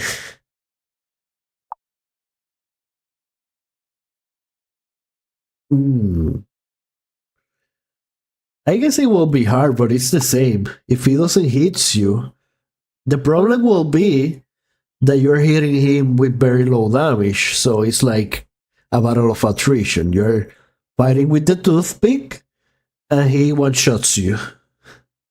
So I guess it will be harder that way, but I still think he hardly ever hits you.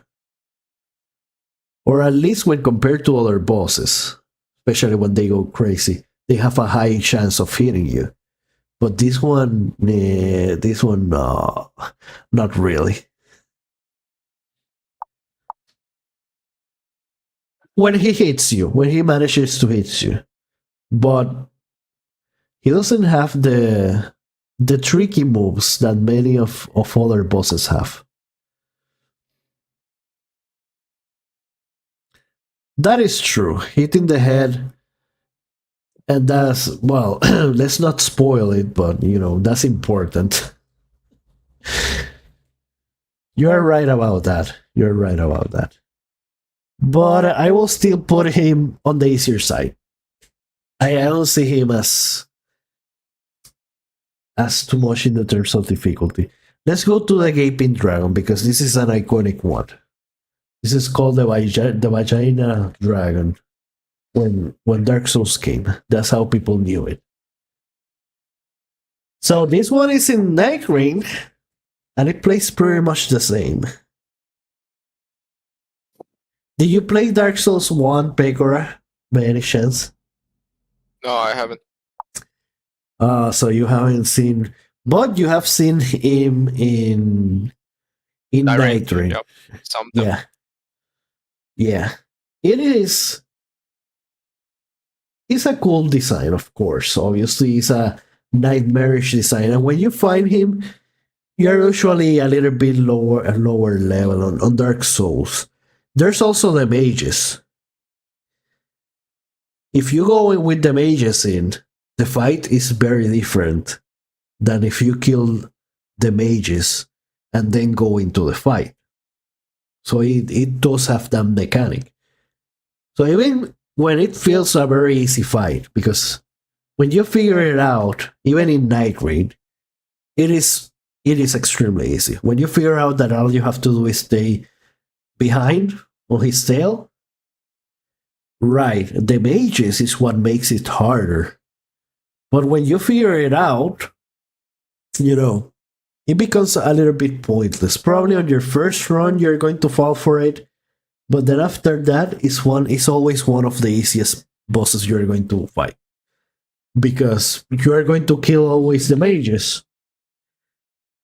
The mages are not going to be there sniping you, because the way it works in Dark Souls 1, for you, Pekora, that you haven't played, is that the mages, they are inaccessible in the arena of the boss. They are elsewhere in the level, but they can snipe you where they are during the boss fight. So you have to go and find them on the area, kill them, and then go to the boss. And that's how it becomes easy.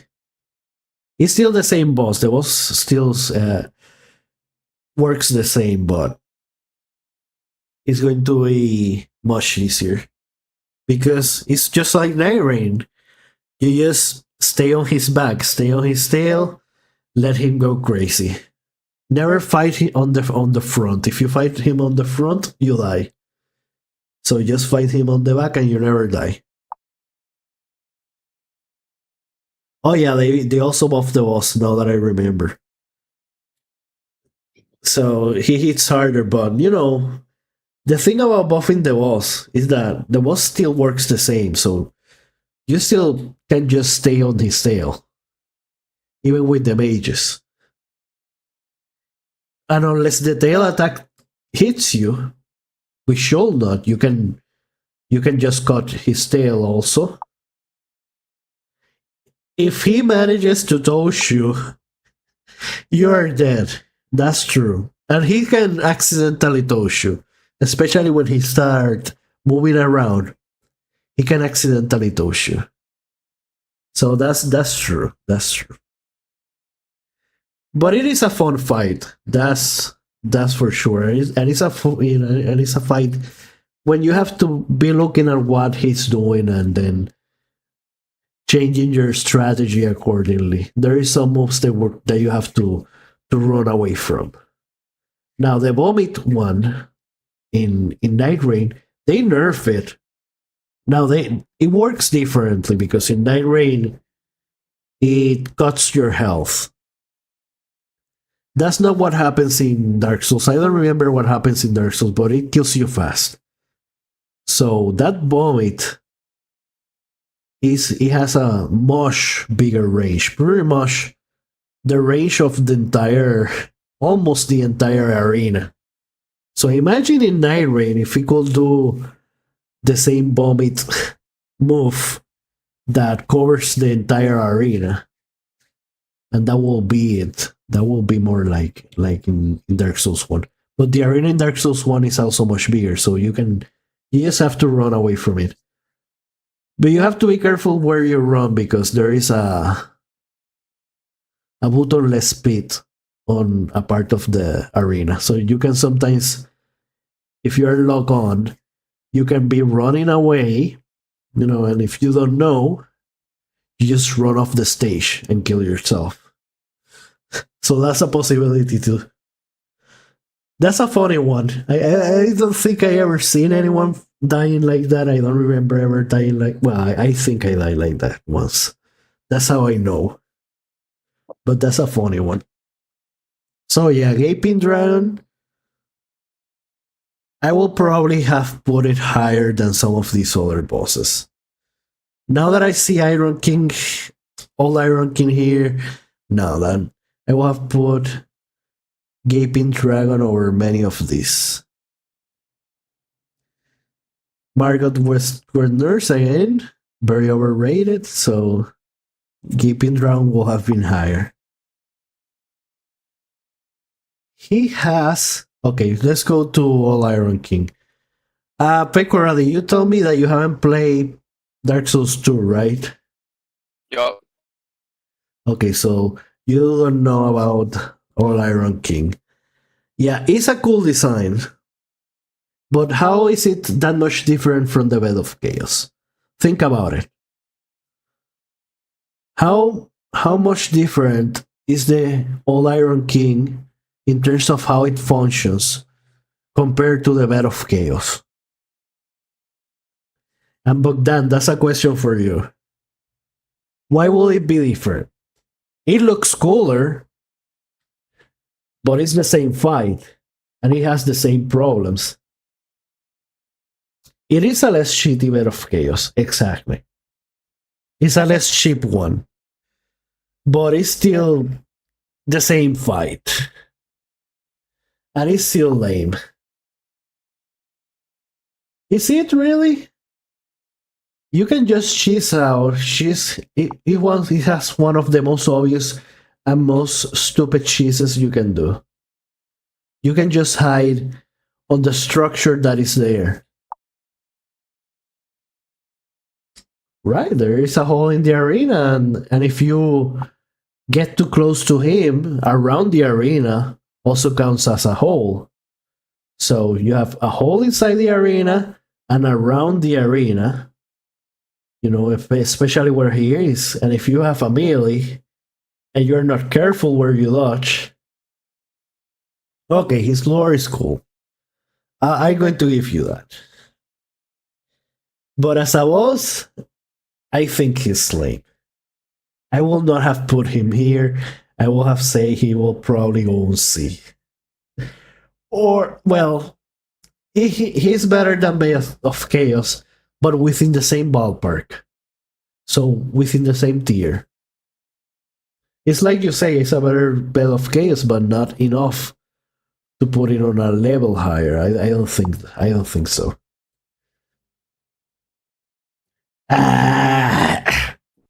When you have so cool bosses like Iron Golem, which is super cool, and the Asylum Demon, of course, a great first boss. Come on. All Iron King doesn't deserve to be here. Okay, is this Renala? Is this Renala by any chance? Pekora will know this one then. I cannot read the...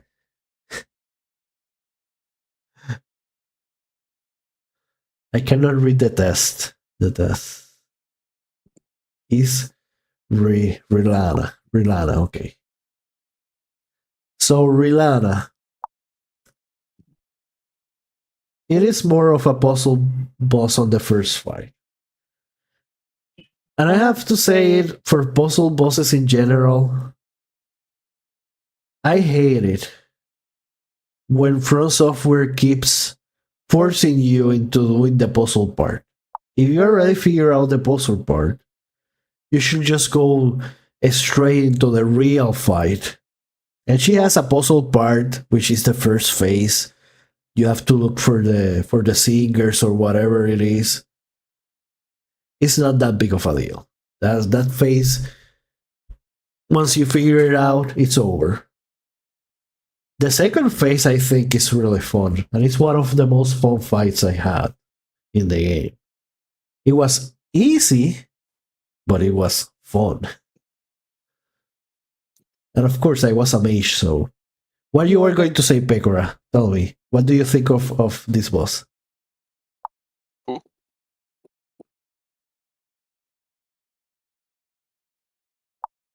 Who? Right, that's what was I telling you, that puzzle phase is not good. When I say the puzzle phase, I mean the first phase, which is like a puzzle. But the second I'm phase sorry, is... I was focusing on my game. I'm sorry.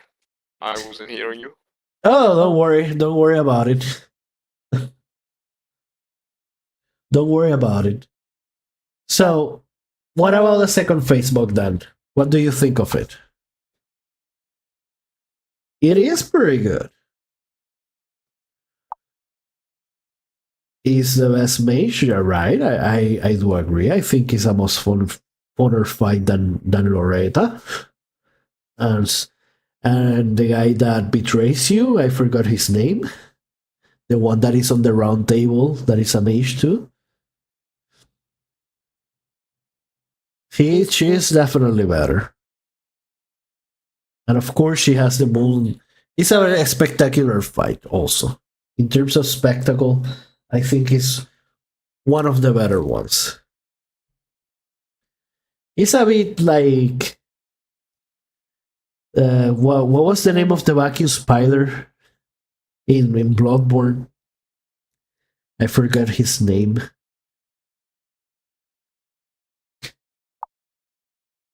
Yeah, right. Has the Kamehameha, has all the cool stuff. She has the summons. And I had to bring out my own summons because the summons were what was killing me. Her summons were killing me. So that's the first time I have to shallow my pride and call the summons.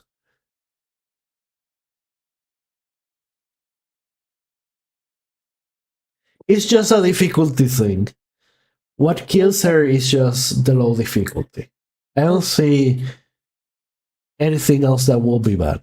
Well, and the first phase being some silly puzzle. But I will still say it's fun enough and it's spectacular enough to be either at the top of B tier or around the bottom of A tier. Good! For my level of skill, that sounds like a fun fight. So there you go. I actually like Renala a lot. And one of my favorite fights in Elden Ring. This one, you underrated it. So let's go to the Gravelord Nito. Talking about cool bosses. And you there put Gravelord Nito in B. See what I mean? You overrated the lame bosses from Elden Ring and underrated the coolest, far superior bosses in Dark Souls 1. It is a very annoying fight, especially when it comes to the fact that he has minions. And the minions keeps respawning unless you deal with that. And the only way to deal with that is either killing him, which, defeats the point, or using a holy weapon. Which not many people are going to know, especially their first time. That they need. Well, maybe by that point they will know, because you have to deal with you have to deal with the skeletons in the catacombs. So you probably know how to deal with them at this point, but they are still annoying. And he can hit you from anywhere on the arena, even if he's far away. He has the attack in which the sword comes from the floor. That attack he can do it anywhere, and it hits you from anywhere if you don't dodge it. He does kill them, but if he kills them, they don't stay down, they still revive. You have to kill them with a holy weapon, or they keep reviving. So him killing them is not much of. It's more of a small breather from them than really a permanent thing.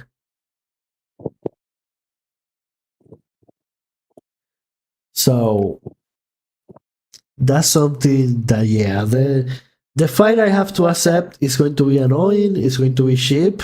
The fact that he can hit you from anywhere, but I don't think he himself is unfair when you are, actually fighting him, dodging his attacks. He's actually quite easy. If it wasn't because of that, if you take out the skeletons and you take out that sword, and you get hurt when you drop down into the arena.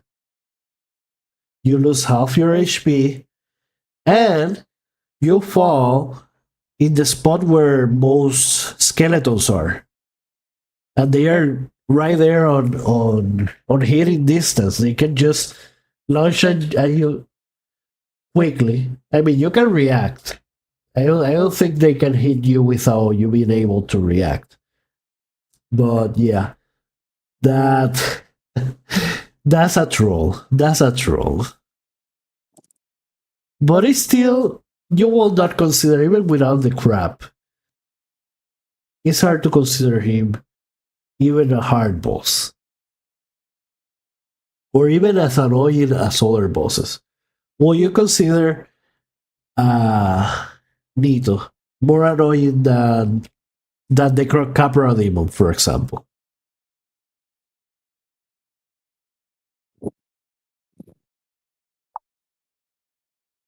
It is one of the easiest, and that's the thing. That's why being annoying with the fight is not that much big of a deal. I think it's a fun fight. You just have to run away from the skeletons. They cannot follow you. Well, I mean they can, but you can still. It is not as minor of an annoyance as other. Right? It's pretty good. It's pretty good. I will put it on A myself. Maybe at the just like Renala at the bottom of A. But yeah, he's cool. Now, one that is not an annoying boss.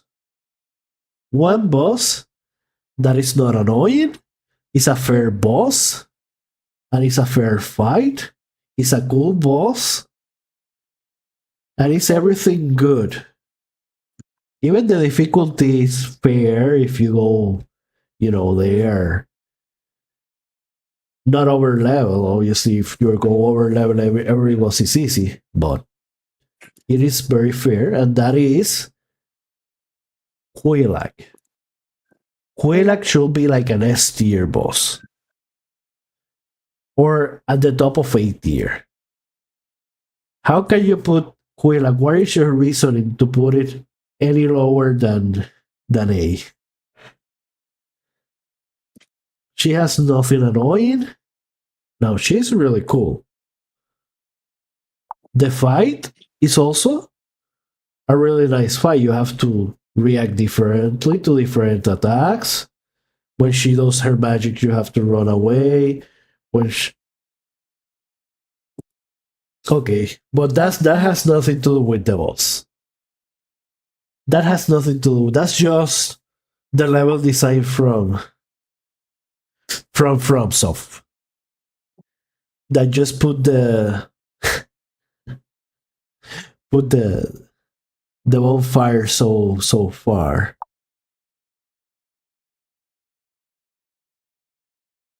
No, it does not. It does not. I disagree. I think that's level design problems.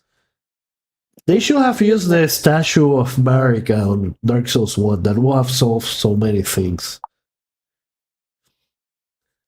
So yeah, I will disagree with you on that one. Level design, we're talking about Blighttown. We're talking about Blighttown. So in terms of level designs, of course it's going to be the worst thing ever. Like anything else in Blighttown. But in terms of, you know, in terms of the boss itself, she is one of the best. Not just in Dark Souls 1, in the series. She gets copied by many other bosses. And they are never as good. Also, she drops one of the best weapons in the game. Especially weapons with elemental damage. Is one of the best ones. So, Red Smelter Demon. Now, the Smelter Demon is on Elden. The Quilac Fury Sword. You should try it. You will see that it's actually a really cool. Have you tried Nito's weapon? From Gravefloor Nito. It's like a great sword that is also a curved sword. Let's go back a little bit to Quilac. Have you tried Nito's weapon? The one that is like a curved sword. Oh, okay. Never mind. Let's go. You should try her weapon. If you get her soul, try to get her Fury Sword made.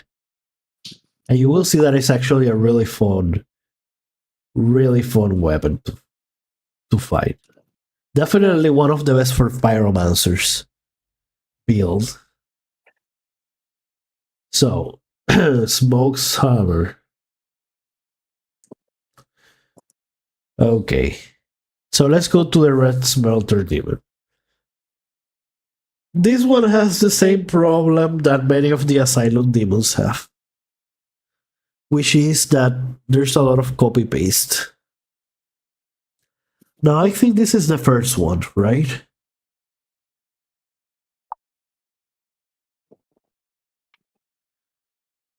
This is the one you fight before. Before, what was his name? Before the Old Iron King, right? He is one of the most iconic, but he was overused. Now, the fight itself, and I think this is why it's so iconic. Right, this is the one. So it's the first one. It's the proper one. Okay, so because it's the proper one, you know what? I let you have it. I will even say it might be a little bit underrated what it is.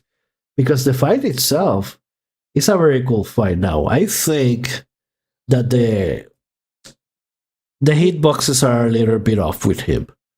I'm on the camp that he has ship hitboxes, but besides that, the way he works, you know, being a sword fighter like many of Dark Souls 2 bosses. Voice reveal. We're going to know if Bogdan is a girl.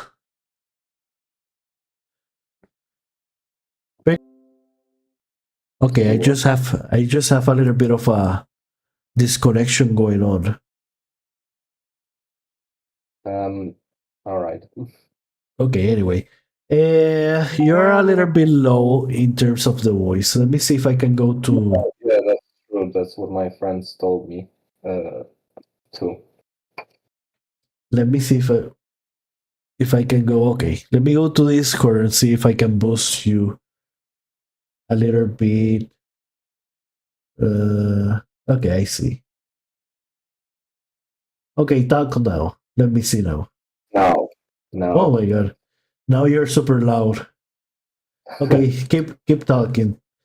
Tell me about why the Smelter Demon is a great boss. I like Smelter Demon because he's just very iconic. His moveset is great. I like that he can damage you with the fire when you're close to his belly. And overall, he's just a solid boss. Just fun. It is very different to fight him with a melee fighter than a range fighter. Do you find that? I never use range, so I can't say. So you eat fire. That you love eating the fire. That's what you mean. It's warm and cozy in there. Okay. So you like his warm. I get it. Yeah. Well, actually, don't get it. Also, the arena is very small. For a boss. Yeah, the arena is pretty small. That's true. I will. They don't want you to run away from him. They don't want you to. Yeah, you have to stick. To stick. Yeah, you have no chance against him in that. So that's a thing about another thing that works for him. Is the arena. Yeah, but overall, he's just a boss that I had a fun time fighting with him. Yeah, because like his run back. The run back was terrible. Right, but again, same thing as Quillag. Run backs for me doesn't matter. What matters is the boss. So the thing about the arena being so small is that it forces you to learn how to dodge and do everything. Because if you see many people playing Souls in general, and Elden for example, and playing fighting bosses like Malenia and everything, they just run away. It was run away. It have two giant hammers. Two giant hammers. Lots of damage. Strength to the maximum. Two giant hammers. Run away.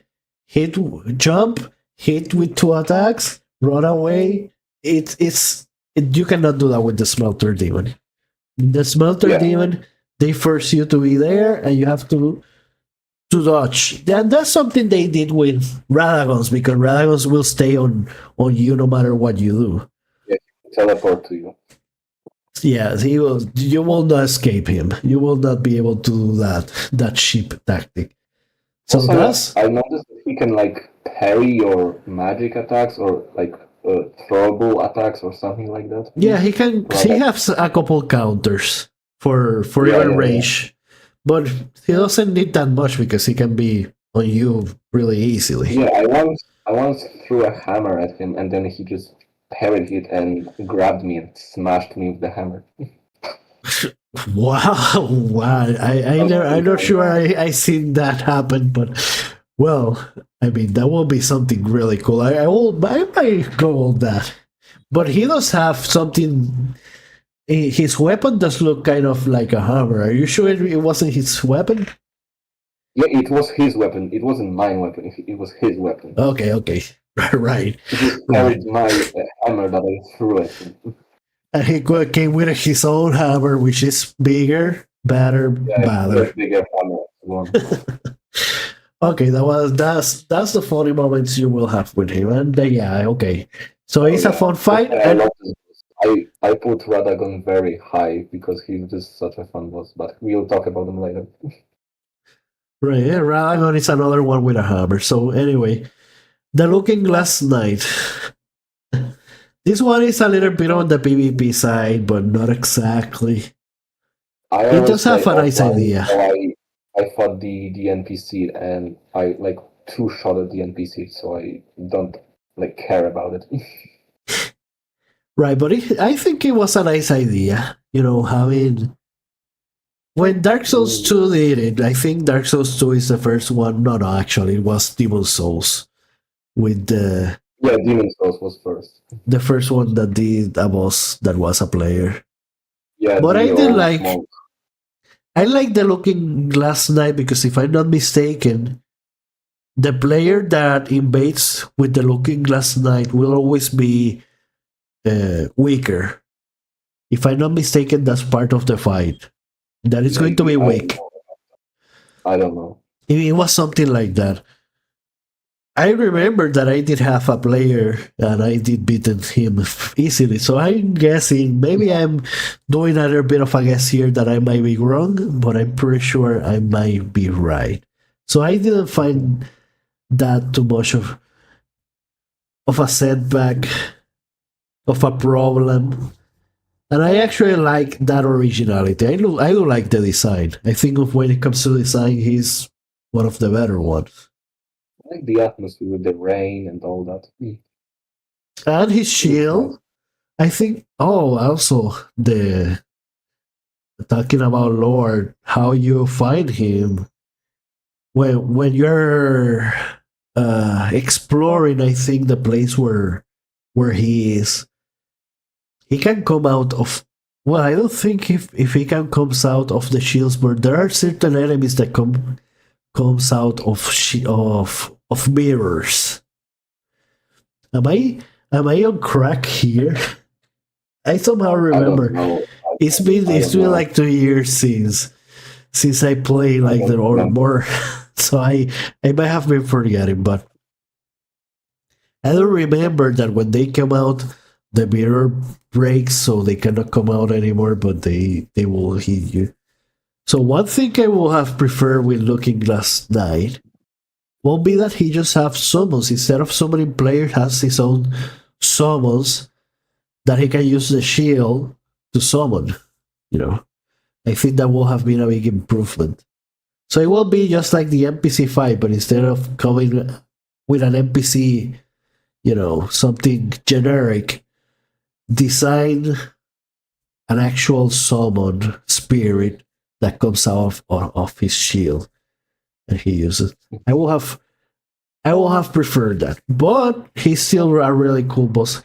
He goes in the total category of a sword fighter, another sword fighter for Dark Souls 2. But Yeah. I think he's one of the better ones, or at least one of the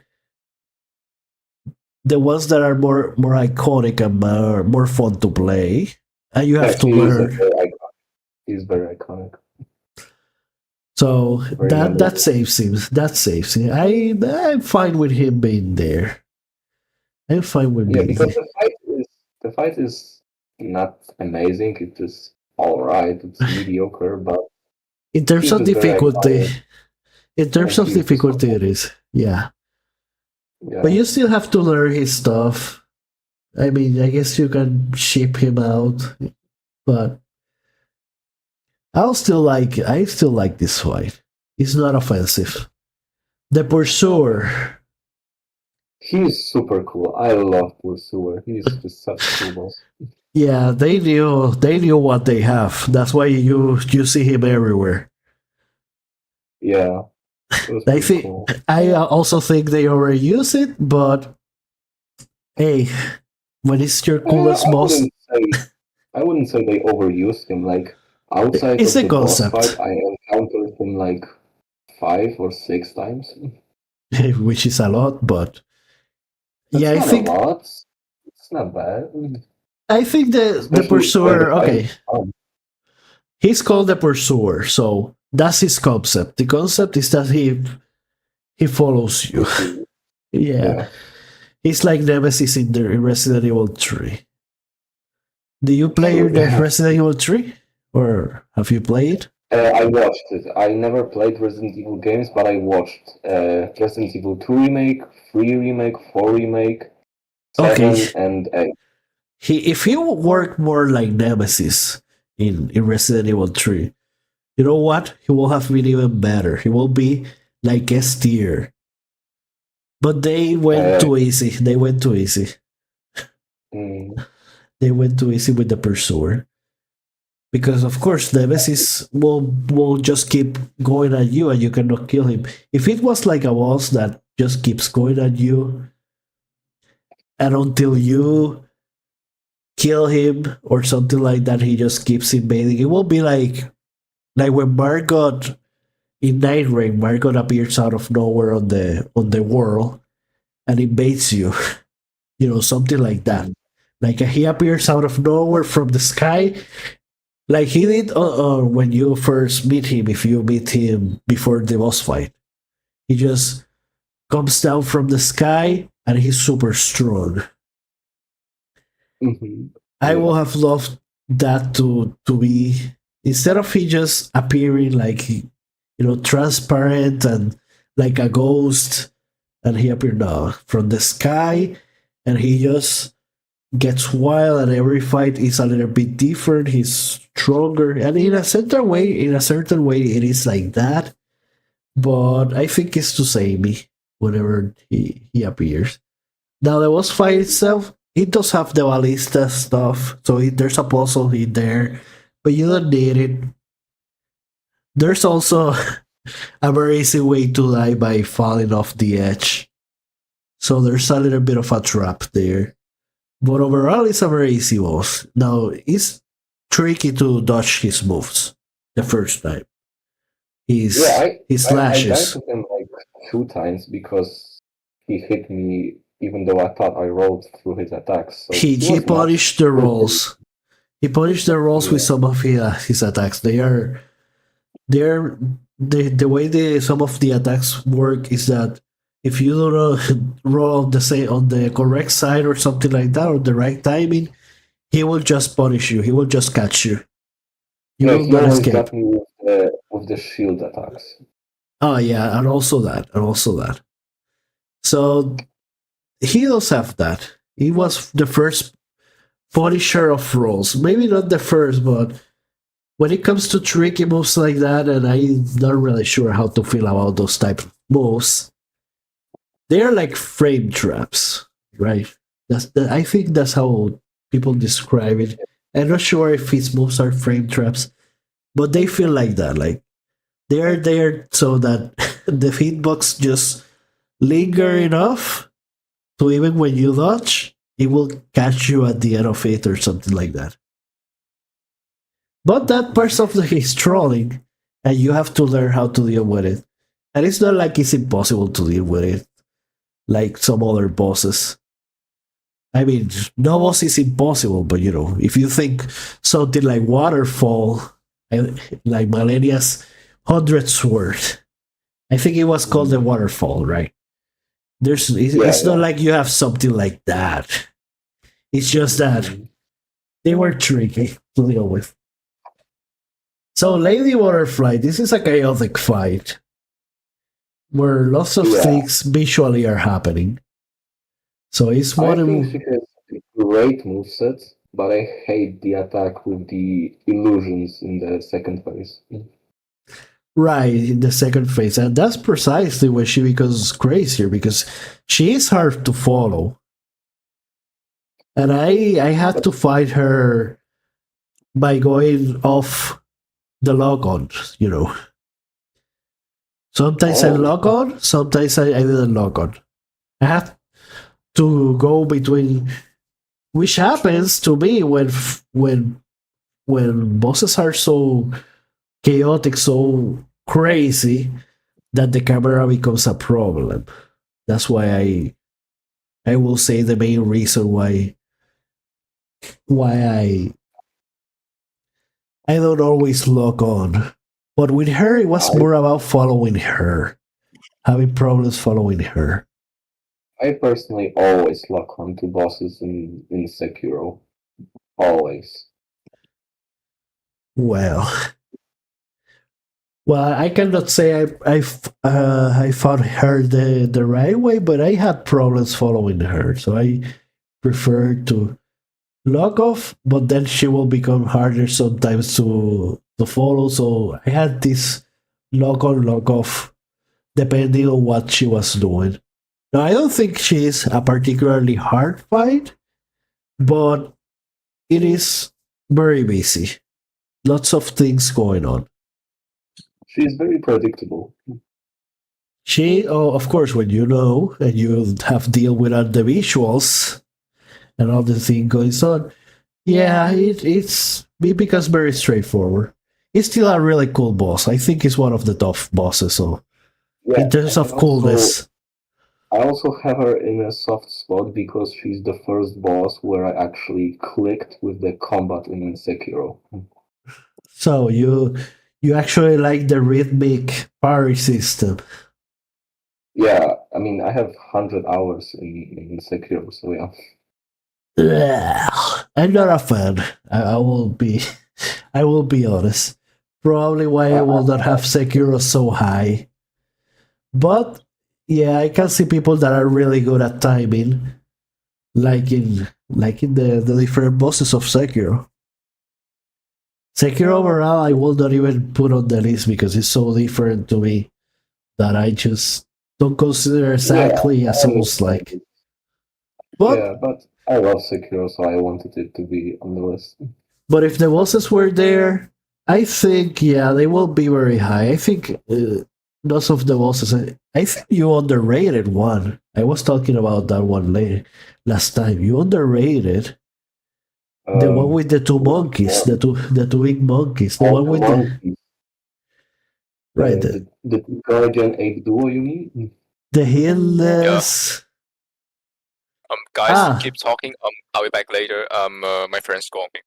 Oh, okay, Sure, Pekora, sure. Right, see you Don't later. worry. Oh, hello, Oakland. Right. I'll let you. I'll let you go. Don't worry. I give you permission. You can go Alright. now.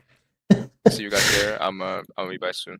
Okay. Sure. So the Headless Ape. That's the one I meant. That's super duo. underrated. That No. I will not. No. Yeah. no. That's a great fight. You just have to be tactical about it. Now I died hundreds of times, but hey, it's me. I die hundreds of times in any boss. This boss represents everything wrong with Sekiro. What? If you parry perfectly, you don't even have to do anything. Now I'm not saying that I parry anything. I have to do a lot of stuff. Pretty much, I have to deal with one first. Then I was able to deal with the other when he became crazier. I think he becomes like a snake, right?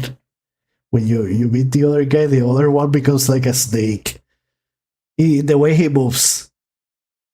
I don't know if you remember, but that's one thing that I always found funny about the fight. That once you kill, I think this guy start doing his snake thing in the floor.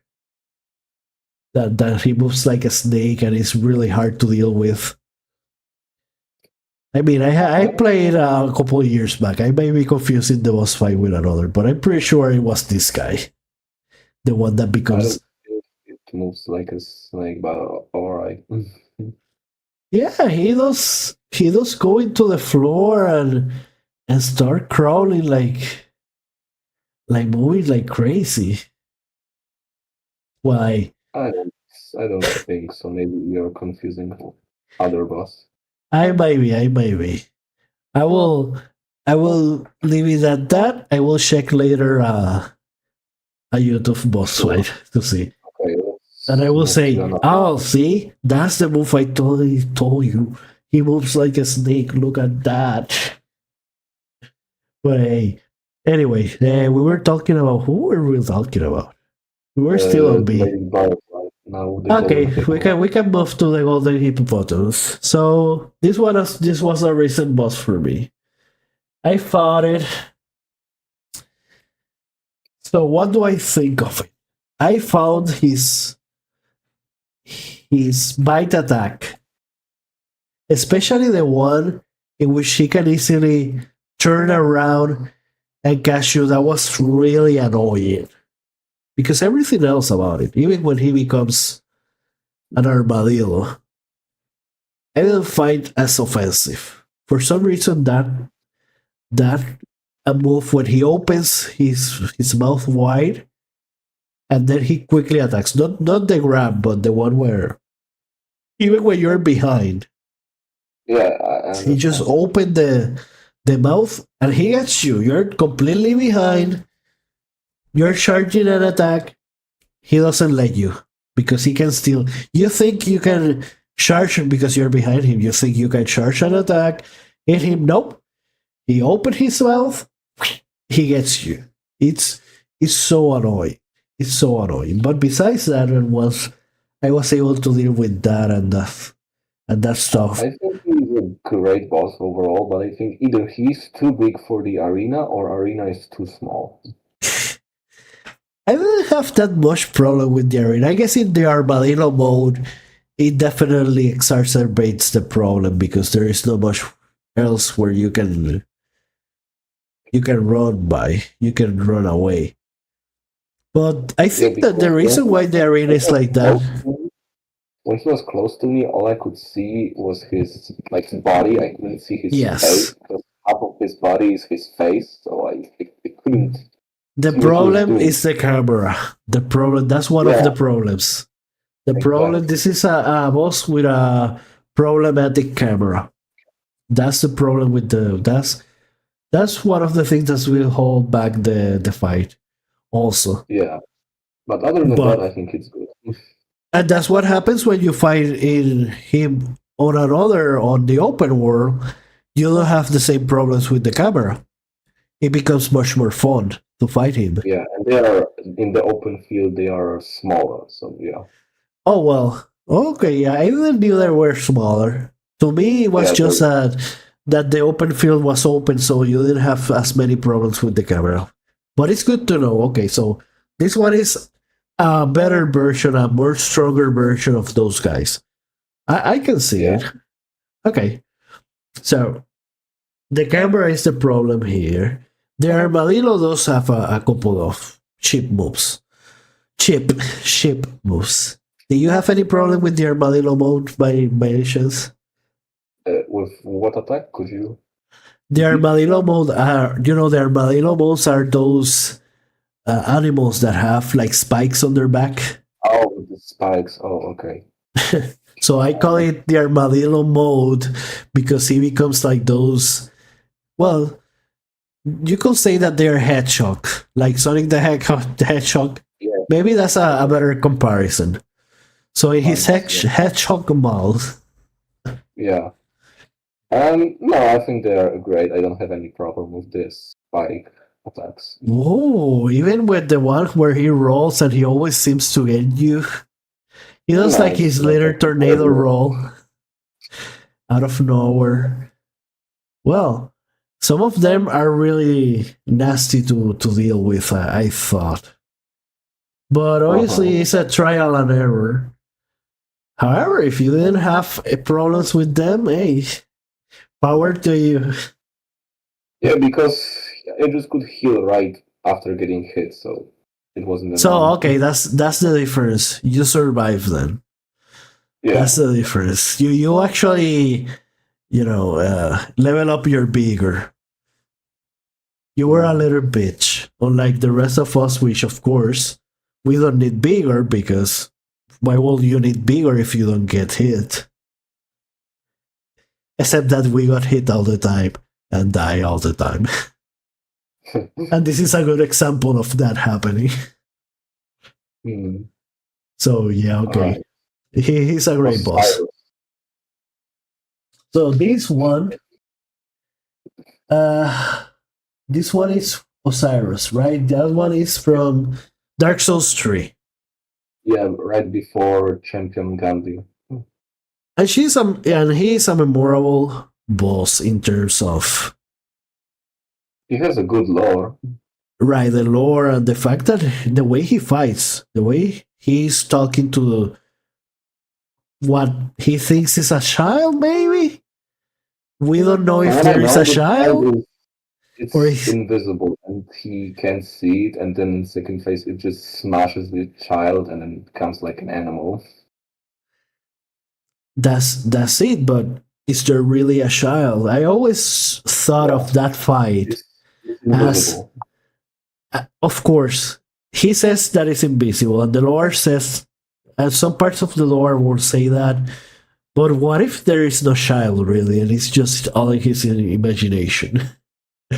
I always thought that he was just crazy, that there was never any child, and he was I mean, just. right after getting into second phase, like it's Are you? Oh, how are you? so I disconnected a little bit, but now I think I'm fine. So yeah, we're ranking all Souls games bosses, including Sekiro and Bloodborne. So all of them are here. We're talking about because we both have played all the games. So we're looking around at them. Have you played all the games, Elden Ring? I'm going to guess Definitely yes, like because eldenring. if you haven't with a name like that, I mean, I just saying, maybe you're not as much as a fan as I will say. So, right, the thing about this boss, Osiris, I like how the fight goes because he's always with the child, right? And it makes the fight like this crazy thing, this different feeling from other fights. This It's almost boss like a reminds me horror of thing. the blood-starved beast from Bloodborne. Like an animal, like a beast boss. Right, when That's what he when he becomes on the second phase, he does go wild. But that's one of the most memorable things because that's when he kills the child. So that's yeah, the horror, weirdo. very dark. It's a very dark boss in terms of the feeling of it, the lore, the story. But even when you're fighting it, and I think this is the good thing, the fight reflects like that darkness of him, that horror like aspect. And with the Yeah. change, it does reflect the personality change and all that. So that It's made it basically extra. like a Bloodborne boss. It does feel well. The thing about Dark Souls 3 that there are certain aspects that are very Bloodborne because it came after. So it's a little bit faster if you compare, with Dark Souls 1 or we're going to go there later. Maybe he is. Maybe he's F. Maybe Mesmer is F. But yeah, Yeah. Dark Souls 3 is faster when you look at how the moves are. They like come out faster the way you run around, you do the dodges. There's not as much lag. It's more responsive. With Dark Souls 1 and Dark Souls 2, they feel like they have more weight. And that was something like Mhm. you want to see it a little bit clearly because he thinks these bosses are throwaway bosses. So, and of course, there is an F tier because many of the bosses are just normal enemies that you just put a bunch of them together, like the Rat Vanguard and the Rat Authority, just a bunch of rats together. Why will not Yeah. they not be in F? That's like the most laziest design ever. Just throw a bunch of rats. It's a boss. Come on. Of course there is an F. Of course there is an F. And it's a well-deserved F, okay? Except for the Headless Ape, this one. And, these three, maybe not. Especially the Headless Ape, this is an S tier. I don't know what. He was drinking too much when he made the tier list. By the way, it's not my tier list, it's Bogdan tier list. Yeah, it's mine. So, Mm. so yeah, let's go past Osiris. Highly one of the most memorable bosses of that game. Now, Commander Nail. That's the one that is on the fortress that is surrounded by a poison, like this poison. No. It's the one in the mountaintops of the giants in this castle with those ghost banished knights. Commander Neil. Is it in the DLC or is it in the It's the main game. You have in to the beat main him game? to obtain half of the medallion to get to the Helic tree where Melania is. Wow, I think I completely forgot this guy. I have to let me. Oh wait, I need to. He's the one that summons two banished knights next to him at the start of the fight. Let And me. then in second phase he uses lightning, kinda like Nameless King. Oh yeah, with the leg that follows Yeah, you. with the leg. Okay. I don't have to look for the fight. Now I remember. I like that fight actually. That fight was great. It's there in the ring. It's there. He does the summon too. Yeah, now I remember. I didn't like this fight because you had to deal with him. That's another boss in which you cannot run away as much, and he does have some really fast, out of nowhere attacks that he He's just. kind of like Nameless King from Dark Souls 3, but just slower. Yes, he's very nameless king. He also has. Well, okay, this is more of a pet peeve, but he does have the move when he goes in the air and hits you with the kick. Now, I like that one. I think it's one of those of the better moves that are of that type. But I think that Elden Ring in general, this is more of a criticism for Elden Ring. There are too many bosses that's just jump in the air and dive to you with something. Like, I think that move. There are a lot of AoE attacks because developers knew many people would use summons, and they have to get rid of summons somehow, so they create AoE attacks. Maybe if that's the reason, they should not have put summons on the game. I didn't even use summons most of the time. So, if you're going to put it, just put it as a clutch. Now, the AoE, of course, I don't mind that much, but they go in the air and dive towards you. That pretty much every boss does, even Morgoth, the first time you fight, or Morgit, the one you fight in Stormbay Castle. Margus. So that one also does the same thing. Jumps in the air and humps it to you. Same exact move. Well, not exactly the same. He has one of the coolest one. I think that he showing his leg first, the lightning leg, and then jumping and doing it. It makes it, of course, more telegraphed, but also much more cooler. I think he has a really cool one. But yeah, overall, it was a very. I guess he did have a little bit of a tornado effect going in, right? Mm. Or was it one of his knights, the one that had like a tornado thing? Or am I confusing it? Like the ice tornado. An ice tornado, right? So yeah, that's a little bit annoying, but it's the kind of thing that you just have to move away from.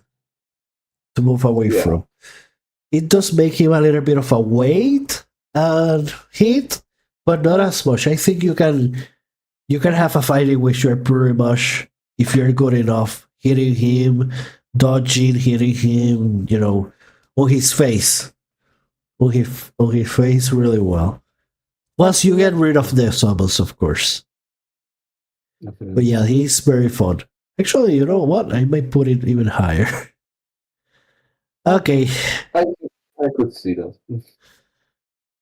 Lash Dragon Fortifacts, or something like that. Fortifacts. That's the prince, right? That's the prince. Or next to the Godwin, Prince of Death. Yeah, okay. Next to Godwin, Prince of Death. Okay, this is the one in the dream of that guy. Depths below the earth. I mean, I call it a dream, and if you look at the sky, it looks all weird. So I always thought that you were fighting him inside a dream. Oh, yeah, kind of. So. Or should I say nightmare? So this boss pretty much was copied by the ancient dragon in Elden Ring. Yeah, by the way, I fought recently the ancient dragon in the DLC right before Bale, if you remember. Okay, right. Oh, true. Oh my god, that was terrible. I hate that boss. I did fight it as part of the stream, but the thing about that boss is that arena has water. I don't remember if this arena has water too, I think. Man, they just reuse it. Yeah, but it's not as bad and it doesn't deal as much damage. It depends on when you fight him. But I think for most people, at least I was overpowered when I fought him the first time. I think I one of the few bosses that I was able to kill the first try, but that's because I was already pretty much done with the game. I think I had already killed Radagon, and that's when I because went for the yes quest line and you can complete it in the late game. until later. So, and that is the problem. Maybe you can probably complete it a little bit early, but it was meant to be like that. But by the time you get to him, he's too easy. I think Yeah. From Software might have underestimated like how fast people will be, or how or overestimated how fast people will be there, because most people are going to be OP for him, and that's a problem. It becomes too easy. It's very hard for me to gauge him, to gauge his strength, to properly review him, because I see him as being too easy. He was cool, and his lightning attacks were a little bit tricky to dodge, but they never It killed looked me. really cool. I hate the lightning that was locked onto you when you were below him, under him. Right, right. That was annoying. And it probably does damage if you were at the right level, but it doesn't. That's a problem. I think that this boss has a problem of where From Software put it in terms of strength. They should have make him as strong as Placidus X, and then this boss will have been amazing. No, I don't think so. If he was as strong as Placidus X, definitely, because now it's a challenge. Because you will be more annoying. well, yeah, but the thing is that when you get there, you are going to be too strong. They needed to make it like Placidus X, or maybe a little bit uh, weaker, but not much. So it makes sense when you get there at the end of the quest line from that character, the the woman in the, I forgot her name, the woman that hugs you. So Fia. by that time it will be then a proper fight. Now because it's the end of a quest line, maybe you can make an argument that maybe it should not be that hard, but some of the bosses at the end of certain quest lines aren't that easy. I found the one for what was her name? The one that is missing an arm. What's the character that is missing an arm that you give her the prothesis? Do you remember that character? He was a redhead. Not really. You know Malenia's prothesis that you find? You give it to a certain character that is a redhead. No, I don't remember. Then, but because the fight at the end of that quest line, let me see if I find. In the DLC, there's a quest line for Meter Fight, the Mother of Fingers, which is also a pretty typical boss. Well, but the DLC was designed for, you know. Okay, let me. Okay, let me come here. Let me see the prothesis, Malenia's prothesis or something like that. Prothesis. He has to appear. Okay, everything Okay, I'm watching.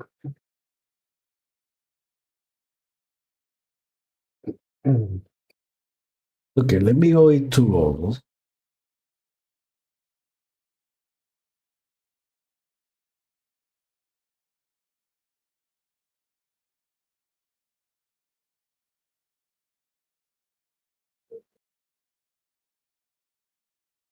Millennius processes.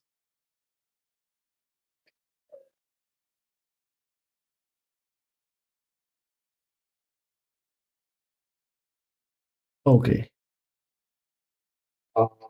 Uh, Millicent. That's the NPC names. Millicent. She should appear. well, I'm gonna be honest, I never did his or her quest line That's before. that's her quest line. I think that the end of the quest line, she has a very tough fight.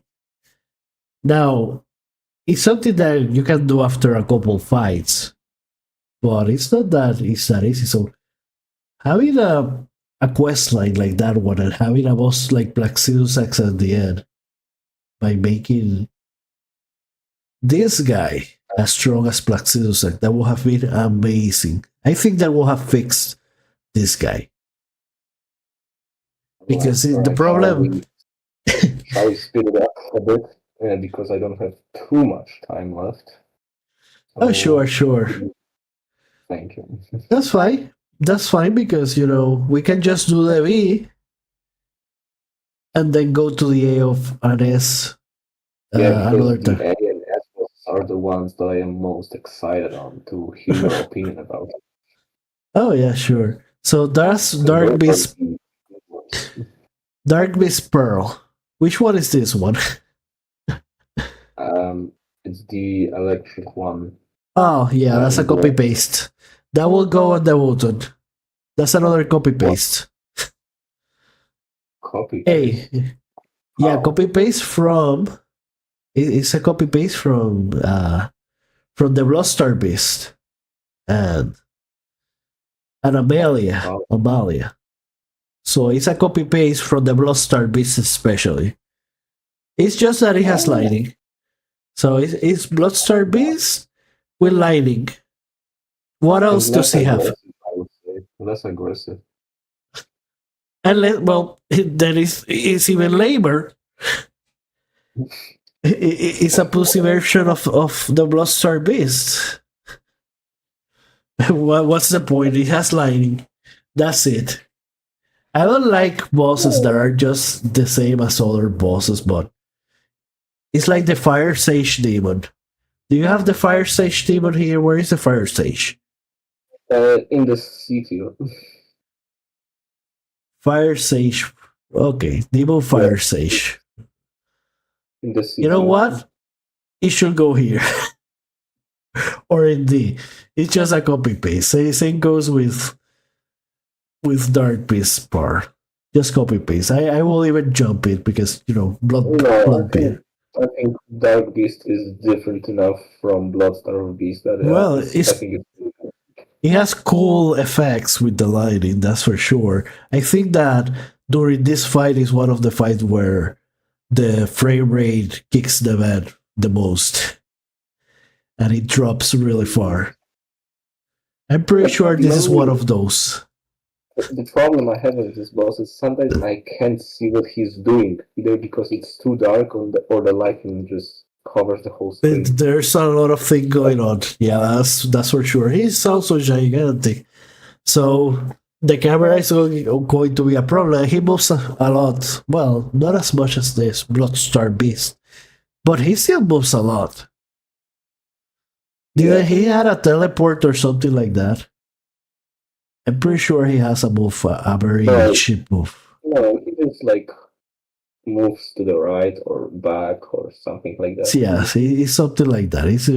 I remember it being stupid. So let's move on to this one. Which one was this one? Okay, this one is from Eldenring. Yeah, it's the Dragon King in Noxtera. Oh yeah. He's also in in Nightreign. I don't Yeah, know. he is. I don't find him interesting because he just all he does is punch the floor. I mean, he looks cool, but all he does is punch the floor, and sometimes he breathes fire. But what's the point of what's special about it? Just a boss that punches the floor. I mean, the moveset, yeah, it's not something amazing, but I just think the boss looks really cool, especially in second phase. The lightning is cool. And Have the you? lore is kind of cool too. You told me you haven't played Final Fantasy games, right? I have not. That's true. He looks like he reminds me of a summon in Final Fantasy X. I forgot the name. I think it was called Anima. But the design is for some reason strikingly similar. It's been a long time since I've played, so I might be confusing it a little bit, but it does have a really, really cool design. I do give it that, but he's always kneeling.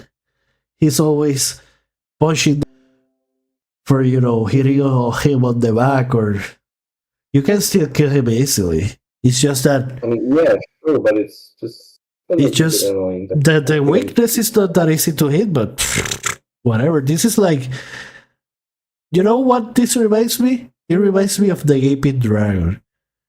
You don't fight him on the front, even if he's weakest on the front. You just fight him on the back, and that's it. That's the solution. Except the gaping dragon was cool. It was, the first time that it happened, it was cool. They were figuring it out. For Eldenring, there is no excuse. They just make a gaping dragon that looks different. You don't fight him on the front. You just go to the back and you deal with him there. There you go. That's the whole fight. I cannot put it. I cannot put him that high just because of how silly the fight I found it to be. But hey, I thought that he is on the same level as Paul and Fortisax because they all use lightning, and I thought. Well, maybe in terms of lore, he is, but I mean, I died to him. I did die to him a couple times, so it's not like I went in and just killed him. But once I figure out that you pretty much just all have to do is fight him like the gaping dragon, it wasn't that special. It's just I will not put him that high. That's just what I want. So the tree sentinel. The draconic one. Okay. He does appear a couple times on the game. This is the one that is protecting the door to the city, to the royal city. Yeah, and the one that you have to beat to get to Malikath, like he in front of. He appears there. Yeah. He Maliketh, but he is no longer a boss. Was he a boss before that, or am I thinking that he's a boss and he wasn't? In Lendel, he was a boss, but in Farmazola he wasn't. Right. Okay. So that's okay. So if we're talking about the boss, then we have to talk about the boss version of him, which I did die a lot. I'm not going to lie, and it was a very fun fight. I overall really like Tree Sentinels. I think they are great, and this one is the best version of them, in my opinion. Oh yeah, he's the one that is going to keep you more on your toes because he has rage. And he's very fast with the rage. Obviously he has the thunder where he puts the arm down, but very quickly he has his arm up and then he goes down and the lightning just comes down to you immediately. I love that move because it's a timing move. He got me every time, but I didn't like that you have to time it. And it's the same with many of the other moves. You can stay on his right side is the shield side is safer. He does have a quick launch, but I always found his shield side to be safer. And I like that the horse actually shoots fireballs. Right, that's true. Yeah, he does the same in Nightreign also. He can Yeah. snipe you in the air if you jump really high, with the spring. Sometimes he appear close to one of those springs that you use to jump very high. He can snipe you with that attack when you're going down, and you just go to the floor dying, reach the floor dying. So he's super cool. That's my point. He's in Nightreign. He's cool. He's cool here. He's fun to fight, Yeah. and he does. You have to learn it. Ranged characters aren't going to be safer necessarily because they are ranged. So he has everything, and none of it is really that overwhelming or annoying or anything like that. Maybe the rate of lightnings, but not really. I think there are many safe spots on it. So this is a great fight, an amazing fight. Probably I will put it at the top. Well, maybe not because the blood starve is there, but yeah, this one is really good. Yeah. This one is boring. It's a spectacular, but it's boring. The regal assist. So he In flies terms of around. In terms of fight, it is boring. Sure. He flies around like he's walking on the air, and then throw his little fire that is annoying. You cannot stand on it. It's too much of a weight for him to get down when he's flying. Well, maybe not too much, but there are certain times in which you are pretty much waiting for him to Yeah, and stop I it. also don't like that there's a regal ancestor spirit, like the first one, and then there's the second one, and you have to get the same way to this one as the first one. Yeah, they did the same thing with us though. They pretty much Yeah, just reuse it. The reuse boss is a big issue in Elden. And they didn't do anything with them. Unlike with the Fire Sage, and the very least they changed the color. But this one is just the same. The only difference in this one is that it can like heal itself. That's it. The only difference. But it heals itself when it kills. If you kill the things that are around, there are like the spirits, animals. Like they are like animals, like deers. I think. Yeah. Or when he heals, he kills those deer. So if you kill all those animals and that he cannot heal. So that's a thing. I think they still reappear, so he can still heal, but that's pretty much the only heal he has. It's something you can deal with. I don't find it fun. I don't find this fight fun. It's a spectacular, but I don't find it fun.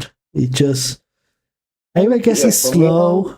It's like Renala. I mean, it's not a good boss in terms of fight, but it just looks cool. Renala is fun. It's just easy. No. This one is not even fun. But this one is cooler. This one is cooler than Renala. This one is cooler? I don't think so. I think Renala is cooler. I think Renala is fun. I think this one is cool, but I don't think it's fun. And it's not that it's annoying, it's just that it's boring. There is too much downtime. He's slow. And you're usually not really that much danger unless you walk into his fire. I don't even know.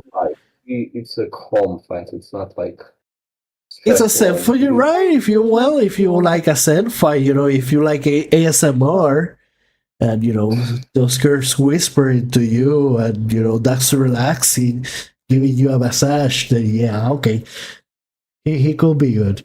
That's about the only thing I can say about him. Okay, let's move on to the Old Demon King. Okay, which one was the Old Demon King again? This one is from Demon Souls. Dark Souls 3? Yeah. Wait. Dark Souls 3 Old Demon King. I forgot completely which one is this one. Old Demon King. To get to Warn you have to go across the bridge, and you can destroy the bridge, and if you go down, fight this boss. In which part is that? In the catacombs where you fight Warrior, the big skeleton in the black. Oh my god! No wonder why I forget about this boss. It's in the worst part of the game. Usually that part I just play it as fast as possible. Oh, I remember him now. I just remember him. Yeah. This boss is close to the place where you fight those two NPCs that you can kill. Now the two NPCs are at the very bottom. But this one is not really at the bottom. It's sort of close by. Yeah, I guess. Do you remember those? It's a great boss. I think it's cool. I will tell you this. I think it was a generic boss. I didn't see the point. I mean, what was the point of the old Demon King? He's there to represent to you that the demons are they are dead. Right. They are over. The last demon of every demons. He is a demon, like the one you fight at the top, just like the Asylum Demon, and the one that you fight at the top of in the swamp. There is a structure, I think. You go to the top where the wolf is. Yeah, that's true. There is one demon. True. That is one demon. It's just Asylum Demon again. But he is very gray. Like he doesn't have any fire or energy inside him. He's just without power. This is just a fire sage. Yeah, they're cutting They're cutting the old Demon King. This is just a fire sage demon. But way better, way more fun to fight. Well, he does have the fireballs, and I remember he got me with the fireballs a couple times. But besides that, I cannot say much about it. It was just a generic boss for me. For me, he was cool. I liked him. I enjoyed fighting him. Okay, let's go to Elemer of Briar. Now, this is the mage that you fight. Oh man, the road table cool. guy. I love this guy's lore. His lore is so cool. I think the fight is a little bit cheap, but you can ship him. You can just stay behind the walls. And he's basically like a crucible knight. Is he? Well, yeah. But he has the spells. Yeah. He just walks and destroys you. Okay, maybe I'm confusing him with another boss. Which one is this one? This is the one you fight before Hawax looks and Godfrey? No. No, okay, that was another. Which one is this one? This is there's this little castle between the Volcano Manor and Langdale, and there's poison swamp, and in it there's this boss. Something like that. Is he optional?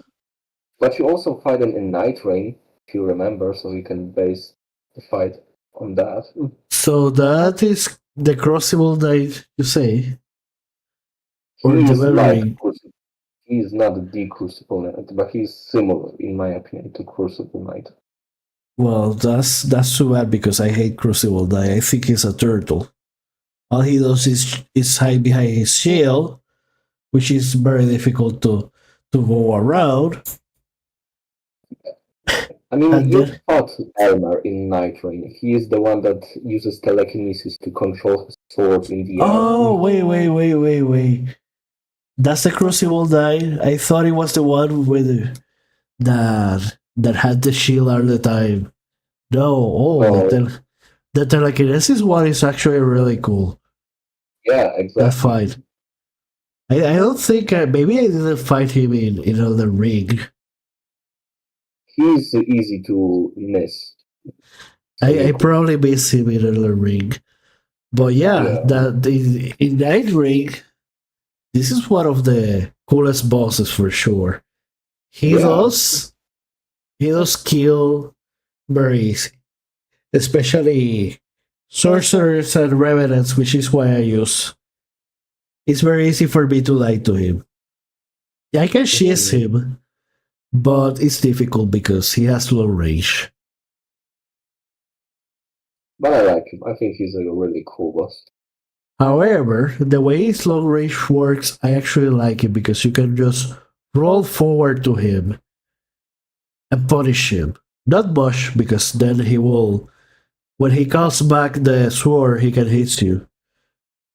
But I sort of like that idea that if he's fighting close, then you should stay back. But if he's trying to fight you at range, you can just roll forward and punish him. There is a strategy there that is sort of unique to him.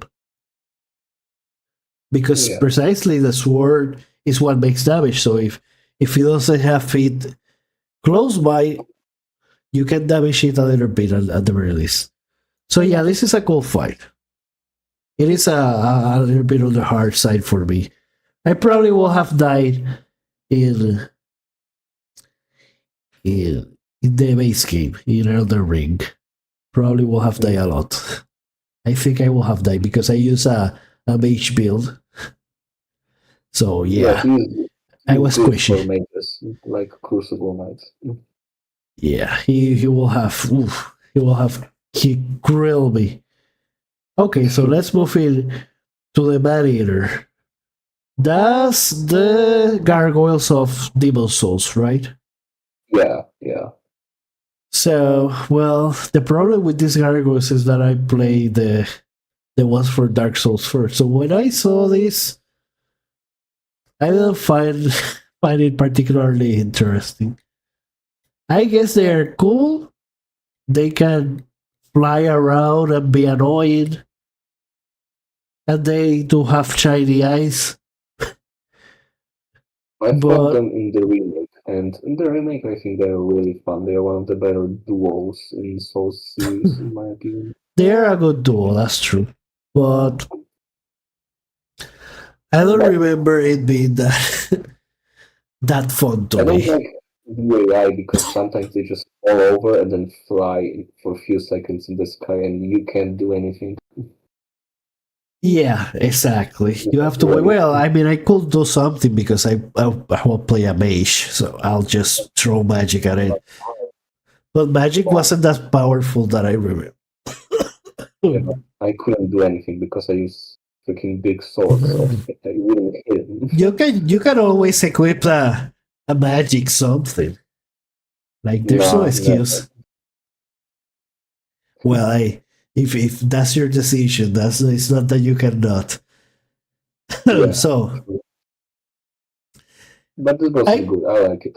I really I do. guess because it was the first time that something like that appeared, then I guess I could give it the benefit. Gargoyles from Dark Souls 1. I just think the gargoyles for Dark Souls 1 were a much better fight. So for me, I was already spoiled. When I saw that fight, I was like, oh, it's just like that other fight. But they can fly. And that was it.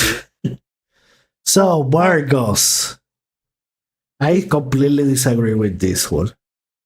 I think this fight is such a letdown. Because it's so easy. But it's cool. It's like She does nothing. But it's cool. And the only thing that I can give it is that there's a horror aspect to how she moves, especially the feet, the knives she has on her feet, like on the bottom of her skirt. Yeah, It's but I like- find her very, very satisfying, just dodging or rolling through all those knives. It's just satisfying for me. Well, I cannot say. I mean, to me, it was more of a stay away boss, and he once in a while. She does the dark thing, but she even that does not really much. The thing in which everything becomes dark. Oh, with this part, I just run away and wait until it's over. Exactly. Wait. There you go. The strategy. That's the strategy for the whole battle. Yeah. I didn't find it when I compare it to some of the other great fights, like Olkin Alan, which stole a level from you, or let me think about another really good fight of Radagon. Radagon is a great final fight. This one, I mean, for what it was, it's not the final fight because you theoretically could fight other two bosses, but those are optionals. When it comes to mandatory last fight, this is it. This is the mandatory last fight. When it comes to progressing through the game, it's a letdown. I will say that probably some of the earlier bosses are not only way harder, but more interesting too. I guess she has the horror aspect to it, and the baby, and the lore, but it's not what I expected of a final boss. I remember the first time I was playing Bloodborne, I was prepared to die 100 billion times, and then I died like once or twice. It was so, and that's me, which I died lots of times. So it was such a disappointment to me. It's like, if you don't kill me 100 times, I'm sorry. I'm sorry. Is the old hero the blind one? Yeah, he's the blind one. Yeah, this is a very interesting fight because he is very hard until you find out he's blind. He's scary. He seems scary until you find out he's blind. No, I found him hard. I mean, he was killing me left and right. And it was like, this is impossible. And then, oh, he's blind. Oh. No, I wouldn't say he's hard. He's very easy. And I remember equipping, I think there is a rig, I think, that makes you not make any sound. Yeah, harder to detect. Yeah, I remember putting that on, and the fight was over. But it was still a fun fight. He could still get you. He could still get you. He will do it randomly, but he could still get you. Yeah, and I think he just looks super cool. He is one of the coolest bosses. Yeah. And the fight is fun, It's fine for me. I think B is fine. And you know what? It's a high BT.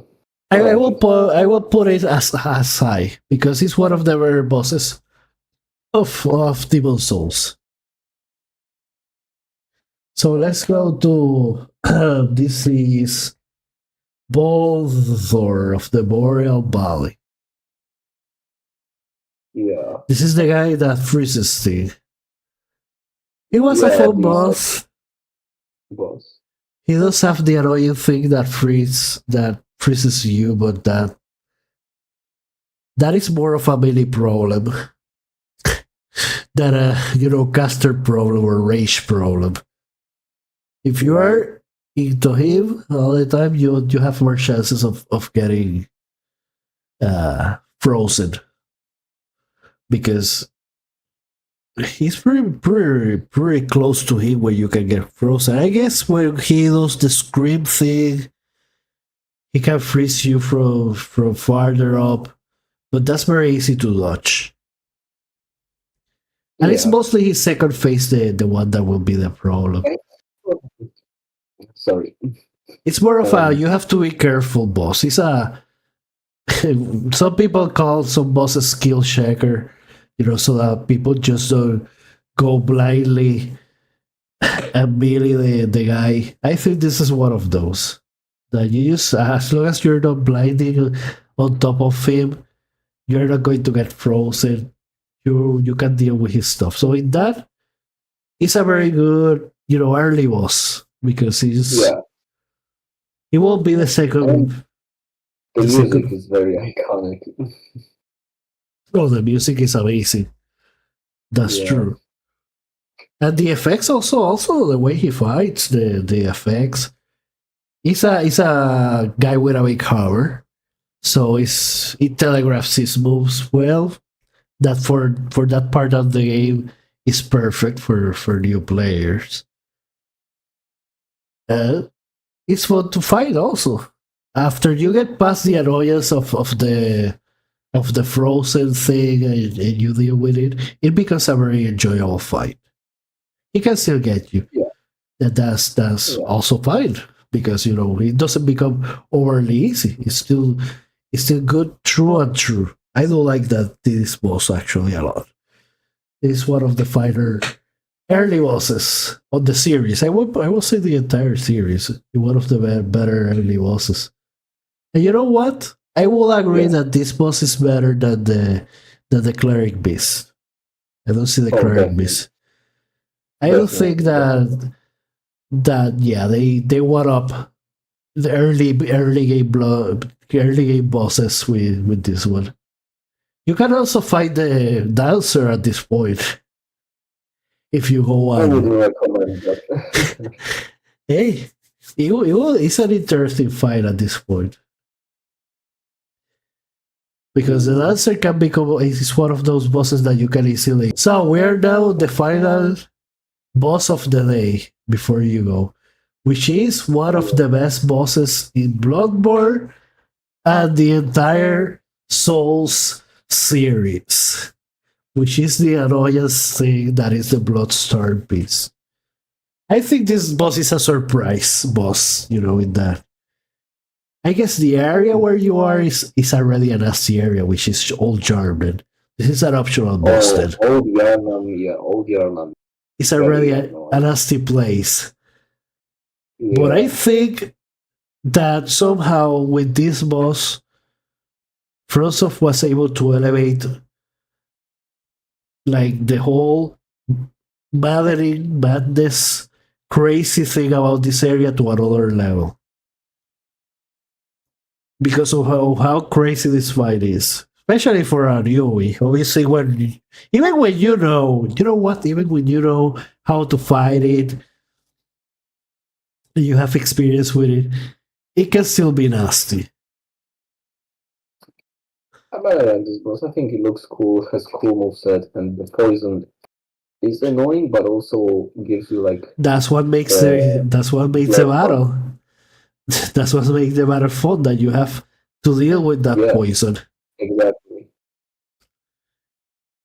And that's when he gets wild. Yeah, I think it's the best piece to boss. It's also very consistent, I think, in terms of how it works in terms of the attacks. It doesn't get crazy to the point where the attacks just are random. It just gets aggressive enough. But most of the moves, even when he becomes aggressive, they have a lot of wind-up time. So you can see them coming. I will say 90% of them, or if not every move, he will always hold his head a little bit so you can see that he will come. And even when he does the combos, the other moves on the combos will also not come crazy. They will come. He will have a wind up. It's sort of, he's still really aggressive and still really fast on some of the strings he does, but overall, it's a boss that you can manage. In terms, it's pretty much the poison, the thing that complicates things.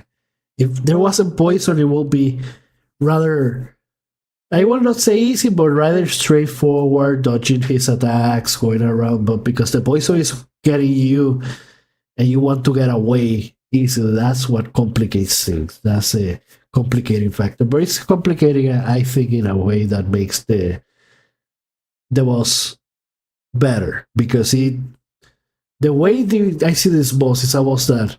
It's about feeling. It's about getting you in a position in which you get, not nervous. I even forget this word, but gets intense because as you lose your resources and the poison keeps going, things keeps getting like more intense.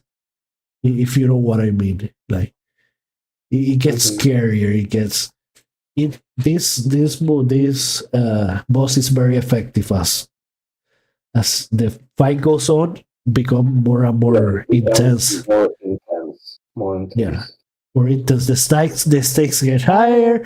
You know that you are losing your flask, so you need to get rid of him as quickly as possible because you will not be able to outlast the poison. It's sort of a frenetic. It starts becoming more frenetic, and that makes it really fun. A really fun fight, more so than many other bosses. And that somehow with this one it worked. Because sometimes when it becomes like that, it's more of an annoyance than anything else. But this one, it did work really well. So this one, I will put it on A probably, definitely. Like for me, Bloodstarve, easy A. Who knows about some of the other ones here? I can already say that Germ is just a cool boss. It's not really a fun boss to fight. But hey, that's for another day. For now, I'm going to leave it here because I know that you have to go. Yeah, I have to go. That was pretty fun. And that's fine because we can get a tier per day. That way we can talk more per boss. So we know when we do. Maybe Pecora will help us next time. We're now in the good tiers. In the really amazing tiers. This is where you will see the real good fights. Yeah. The Final Fantasy bosses. Here's where the Final Fantasy bosses will be. Maybe I can't agree or disagree with you. Well, actually, who knows? But anyway, let's just leave it here for now. I will probably finish also the stream so I can go and cook something right now. And I'll see you later. It was really fun hanging around. I cannot say when we'll continue the tier list, but it will be sometime. Who knows? Maybe next year, maybe the other year. Who knows? But yeah, I'll see. 10 years, something like that. Yeah, well, hopefully we'll be alive by then. Who knows? So who knows?